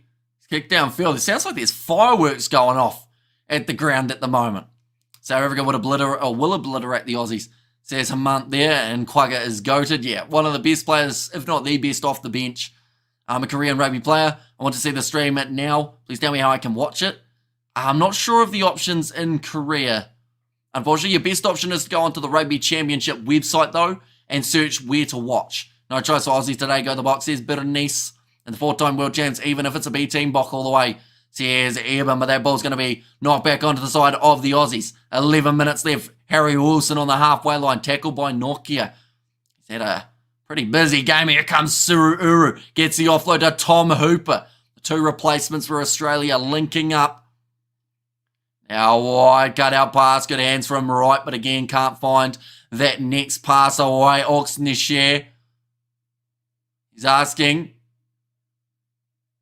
Tell you what, he's been very generous there, the referee. Oxnishare wanted the penalty for his side. He was told he wasn't on the ball that time. Peter Steftatoi certainly is. And gets the penalty for South Africa. And the Springboks have always struggled to play in the rain. They might rank number 1, but in the rain they are weak. England has the high percentage of wins in the rain. Says Mokanara say every day's first Springboks and Drekas in the USC. Australia get an F in the A. Says ML and Quagga is the best. South Africa got this. The South African looks like they're working hard for this win. At the same time, I think the Wallabies are as close as they are, punching in the dark. Says Josh.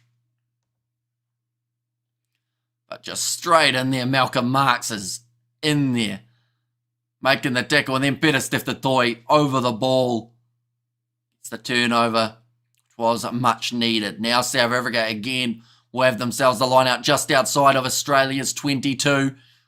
Ibn Etzebeth claims it, and the rolling maul has found great success throughout this game for South Africa. Doesn't look like it's going to change here either. They're trying to make their way forward. Another penalty advantage against the Australians. Andre Pollard gets it in behind two Makas Olema Pimpi. Away to Apalele Fassi now. Has Chislin Colby. That was a rough pass. And they'll go back for another penalty for South Africa. New Zealand ain't Japan either, says Kershaw. I know New Zealand are playing Japan in the November internationals, although they play them in October. It's great to have your commentary again for the Rugby World Cup, says Darren.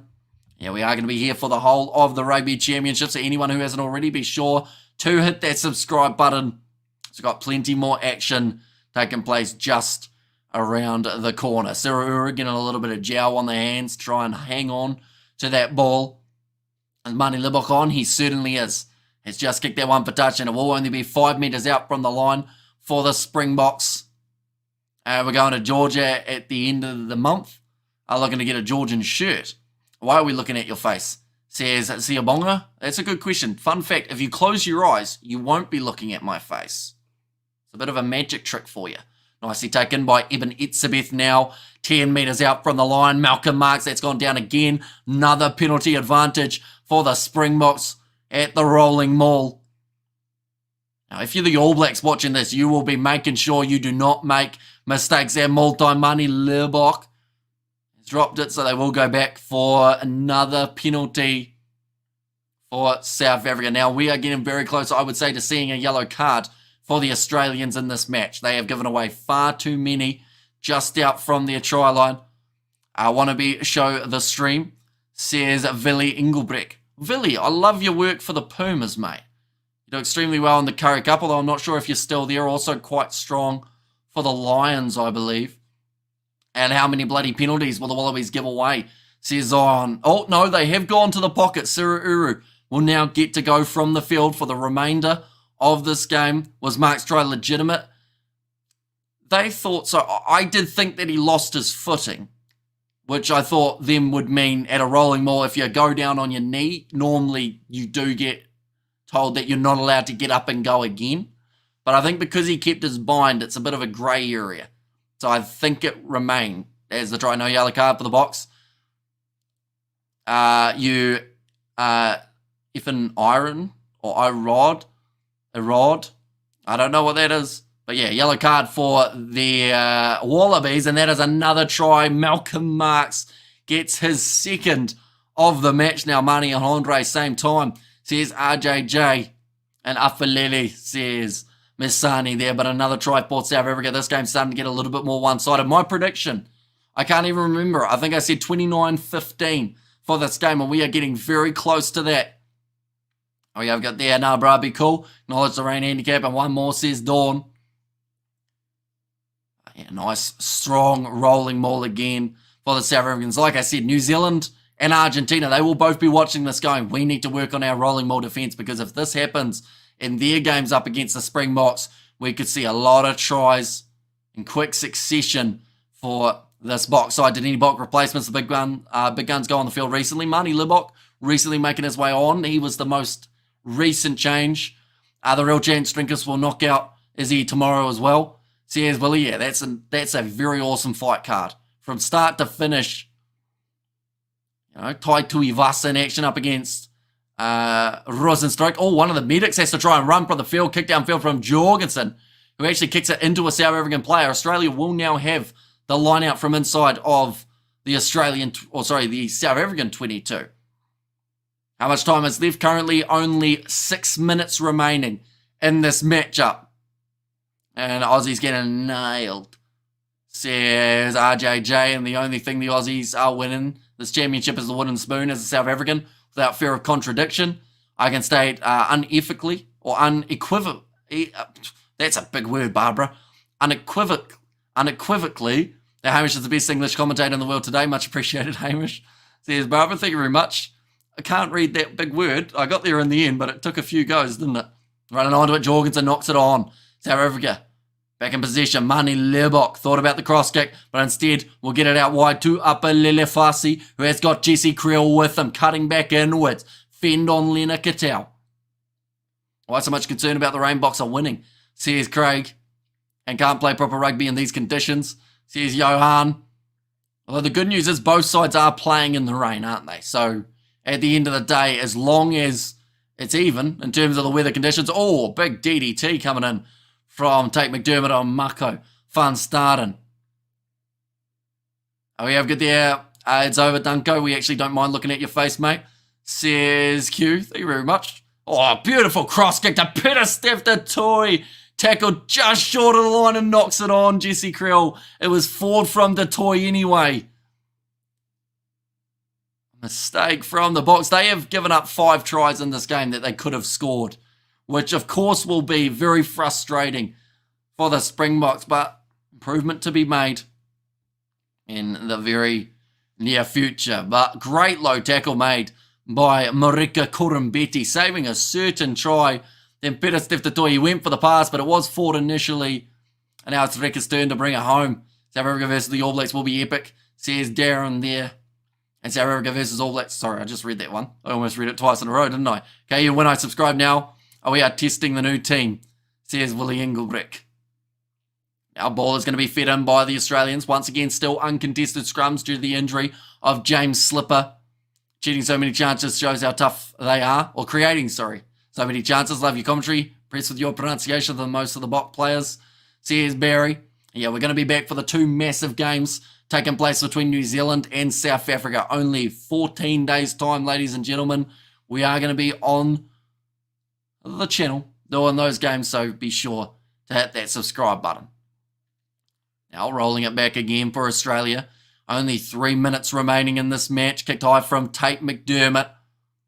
Again, taken well by Cheslin Colby. Gets the offload on the inside. Quagga Smith manages to slap it back like he's playing in the AFL. Mani Lebok away to Oxnard. Great low tackle made by Marika Koramberi again, and the penalty goes the way of the Australians. Are you going to stream Drekas game tomorrow, says Juan? I would like to. It does depend a little bit though. I am going to set everything up so that I can stream it if I'm not watching it with a group. If I'm watching it with a few friends though, I'll probably just end up watching it. But if I'm not watching it with a group, I think I'll end up doing that stream for his fight. I don't think I'll do the whole main card. I'll just do that one. So uncontested scrum is a new constructed, says Jan. And also All Blacks will be a great opponents as always. And Leka Bok Leka, says Lorena. 2.5 minutes left. Line out throw here for Billy Pollard.